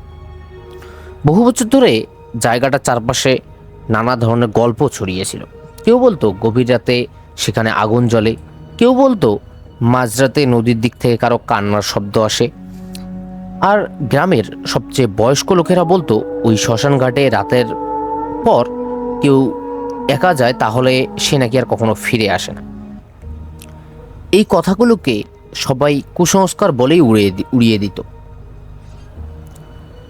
ওই শ্মশানঘাটে রাতের পর রাত কেউ যদি একা যায় তাহলে কেউ একা ফিরে আসে। যে অনেক লোকই এই কথাগুলোকে কুসংস্কার বলে মনে করত। রফিক ছিল গ্রামের একজন মোটরসাইকেল মেকানিক। তার বয়স প্রায় 30-এর কাছাকাছি। রাত জেগে কাজ করা তার অভ্যাস ছিল। আশেপাশের গ্রাম থেকে কেউ মোটরসাইকেল নিয়ে এলে রাত হলেও সে ঠিক করে দিত। সেদিন তার দোকান বন্ধ করতে করতে প্রায় রাত একটা না প্রায় 12টা বেজে গিয়েছিল। দোকান থেকে বাড়ি যেতে তাকে সাধারণত বাজার ঘুরে প্রায় 5 কিলোমিটার পথ যেতে হতো। কিন্তু শ্মশানঘাটের পাশ দিয়ে একটি ছোট্ট রাস্তা ছিল। সেই রাস্তা দিয়ে গেলে মাত্র 2 কিলোমিটার গেলেই যাওয়া যায়। রফিক বহুবার দিনের বেলায় সেই রাস্তা দিয়ে গেছে, কিন্তু সে কখনো রাতের বেলা ওই রাস্তা ব্যবহার করেনি, সবসময় এড়িয়েই চলত। সেদিন অবশ্য তার যাওয়ার কোনো ইচ্ছে ছিল না। হঠাৎ তার ফোনে কল এলো। হ্যালো, উপাস থেকে পরিচিত কণ্ঠ। রফিক ভাই, একটু আসবেন? রফিক জিজ্ঞেস করলো, কে? বলল, আমি সুমন। কি হয়েছে? সুমন কিছুক্ষণ চুপ থেকে বলল, বাড়ির মোটরসাইকেলটা বন্ধ হয়ে গেছে, বাজারের কাছে পড়ে আসি। রফিক খুবই বিরক্ত হয়ে বলল, এত রাতে? ভাই, খুব বিপদে পড়েছি, আপনি না এলে আজকে রাতটা মনে হয় আমার এখানেই কাটাতে হবে। রফিক একটা দীর্ঘশ্বাস ফেল, তারপর বলল, ঠিক আছে, আমি 10-15 মিনিটের মধ্যেই আসছি। সে তখনই খুব দ্রুত দোকান বন্ধ করলো, মোটরসাইকেলে উঠলো, তারপর বাজারের দিকে সে রওনা হলো। কিন্তু বাজারে পৌঁছানোর আগেই আবারও ফোন এলো, সুমন ভাই, আর আসতে হবে না। কেন? একজন লোক সাহায্য করেছে, বাইক চালু হয়ে গেছে আমার। রফিক বলল, তাহলে আগে বলবেন না? তারপর বলল, দুঃখিত ভাই। রফিক তখন বাজারের প্রায় মাঝখানেই দাঁড়িয়ে আছে। তার সামনে দুটো রাস্তা, একটি পরিচিত বড় রাস্তা আর আরেকটি রাস্তা শ্মশানঘাটের পাশ দিয়ে। সে ঘড়ির দিকে তাকাল, তখন রাত প্রায় 12:47। নিজের মনে সে বলল, বড় রাস্তা দিয়ে গেলে আরও 20 মিনিট লাগবে। তারপর সে মোটরসাইকেল ঘুরিয়ে ছোট রাস্তার দিকে চলে গেল। প্রথম কয়েক সেকেন্ড সব কিছু স্বাভাবিকই ছিল। চারপাশে কোনো বাড়িঘর নেই, শুধু অন্ধকার মাঠ। দূরে মাঝে মাঝে কুকুরের ডাক। মোটরসাইকেলের হেডলাইটের আলো ছাড়া সামনে আর কোনো কিছুই দেখা যাচ্ছিল না। আর কিছু দূর যাওয়ার পর বাজার শুরু হলো। বাতাস ছিল না, কিন্তু বাজারগুলোর যেন বাতাসে দুলছিল, এরকম মনে হচ্ছিল। রফিক খুব দ্রুত গাড়ির গতি কমিয়ে দিল। আর ঠিক তখনই সে সামনে দেখতে পেল রাস্তার ঠিক বাম সাইডে পাশেই একজন মানুষ দাঁড়িয়ে আছে, সাদা কাপড় পরা, মাথাটা নিচু। রফিক মোটরসাইকেল থামাল না। মোটরসাইকেল নিয়ে সে কাছাকাছি আসতেই লোকটি ধীরে ধীরে বাজারের দিকে তাকাল। রফিকের মনে হলো লোকটার মুখ দেখা যাচ্ছে না, অন্ধকারে মুখটা যেন পুরো কালো হয়ে আসে। সে দ্রুত মোটরসাইকেল চালিয়ে সামনে চলে গেল। কিছু দূর যাওয়ার পর সে আয়নায় তাকাল, পেছনে কেউ নেই। রফিক নিজেকে বোঝালো, আলো আধারিতে হয়তোবা সে ভুল দেখেছে। কিন্তু কয়েক সেকেন্ড পর তার বুকটা যেন হঠাৎ কেঁপে উঠল, কারণ মোটরসাইকেলের পিছনের সিটে কেউ যেন বসে আছে বলে তার মনে হচ্ছে। সে দ্রুত ঘাড় ঘুরিয়ে তাকালো এবং লুকিং গ্লাসে দেখল, না, কেউ নেই, সিট খালি। রফিক এবার একটু গাড়ির গতিটা বাড়িয়ে দিল। সে শ্মশানঘাটের কাছাকাছি প্রায় চলে এসেছে। রাস্তার বাঁ পাশে ছিল একটি বট গাছ, তার নিচে একটি ভাঙা চাতা, আর একটু সামনে নদীর শুকনো চর। হঠাৎ মোটরসাইকেল কেন জানি না বন্ধ হয়ে গেল। রফিক কয়েকবার স্টার্ট দেওয়ার চেষ্টা করলো, কিন্তু কোনো কাজই যেন হলো না। সে নিচে নেমে ইঞ্জিনটা দেখল, সব কিছুই ঠিকঠাক আছে, পেট্রোলও ঠিক আছে, ব্যাটারিও ঠিক আছে, বাকি সব কিছুই ঠিক আছে, কিন্তু তবুও কেন জানি না গাড়ি স্টার্ট হচ্ছে না। আর ঠিক তখনই দূর থেকে একটা শব্দ এলো, রফিক। এই শব্দ শুনে রফিক যেন একটু থমকে গেল। শব্দটা যেন শ্মশান ঘাটের ঠিক ভিতর থেকেই আসছে। রফিক চারদিকে তাকাল, তারপর খুব জোরে বলল, কে? কিন্তু কোনো উত্তর নেই। শব্দটা কিছুক্ষণ পর আবারও হলো, রফিক। এবার কণ্ঠটা আরো পরিষ্কার। কণ্ঠটি শোনার পর রফিকের হাত পা যেন নিমিষেই ঠান্ডা হয়ে গেল, কারণ তার কণ্ঠটা ছিল তার ঠিক মায়ের মতো। কিন্তু তার মা মারা গেছে প্রায় আজ থেকে 5 বছর আগে। রফিক কয়েক সেকেন্ড সেখানে স্থির হয়ে দাঁড়িয়ে রইল, তারপর নিজেকে বোঝালো কেউ হয়তো তার সাথে মজা করছে। সে মোবাইলের টর্চ জ্বালিয়ে শ্মশান ঘাটের দিকে তাকাল।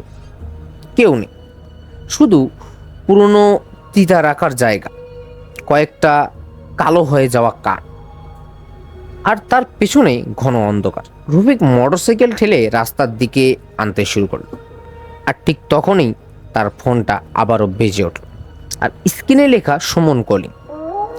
সে ফোন ধরল। হ্যালো। উপাস থেকে প্রথমে কোনো কথা নেই, শুধু বাতাসের শব্দ। তারপর সে রফিক বলল, হ্যালো। তারপর খুব নিচু গলায় সুমন বলল, ভাই আপনি কোথায়? রফিক উত্তর দিল, আমি শ্মশান ঘাটের কাছে। উপাসে কয়েক সেকেন্ডের নীরবতা। তারপর সুমন খুব ধীরে ধীরে বলল, ভাই আমি ওই রাস্তা দিয়ে কেন গেলেন? আপনি ওই রাস্তা দিয়ে কেন গেলেন? রফিক বিরক্ত হয়ে বলল, বাড়ি যাচ্ছি। সুমনের কণ্ঠটা কাঁপছিল। আপনি এখনই ওই জায়গা থেকে বের হয়ে যান। রফিক খুব দ্রুত বলল, কেন? কারণ। সুমন থেমে গেল। কারণ কি? আমি আপনাকে একটা কথা বলতে ভুলে গেছি। কি কথা? সুমন বলল, আজ সন্ধ্যায় আমাদের শ্মশান ঘাটে একজন বৃদ্ধ মারা গেছেন। দা করার সময় হঠাৎ আগুন নিভে যায়। এর পরপরই রফিক চুপ হয়ে যায়। এরপর সুমন বলল, তারপর থেকে লোকজন বলছে শ্মশান ঘাটের আশেপাশে রাতে অদ্ভুত কিছু নাকি দেখা যায়। রফিক হাসতে চেষ্টা করল, এসব বাজে কথা। সুমন বলল, আপনি এখনো সেখানে আছেন? রফিক উত্তর দিল, হ্যাঁ। তাহলে আমার কথা শুন, বাইক যেভাবেই হোক নিয়ে সোজা চলে আসুন, পেছনে কোনোভাবেও তাকাবেন। রফিক আবারও বলল, কেন? সুমন এরপর আর কোনো উত্তর দিল না। রফিক ফোনটা কেটে দিল।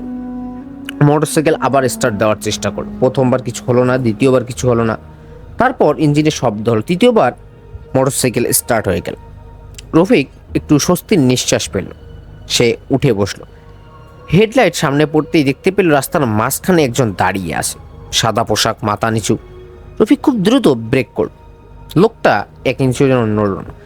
রফিক হর্ন দিল, একবার দুবার, প্রায় কয়েকবার, তবুও লোকটা রাস্তা ছাড়ল না। রফিকের মনে হলো লোকটির পা মাটিতে নেই। তারপর ধীরে ধীরে সাদা অবয়টা মাথা তুলল। রফিকের শরীর যেন অবশ হয়ে গেল, কারণ মুখটা তার মায়ের মতো। সে খুব দ্রুত চোখ বন্ধ করে ফেলল। কয়েক সেকেন্ড পর সে আবারও চোখ খুলল। রাস্তা একবারে ফাঁকা, কেউ নেই।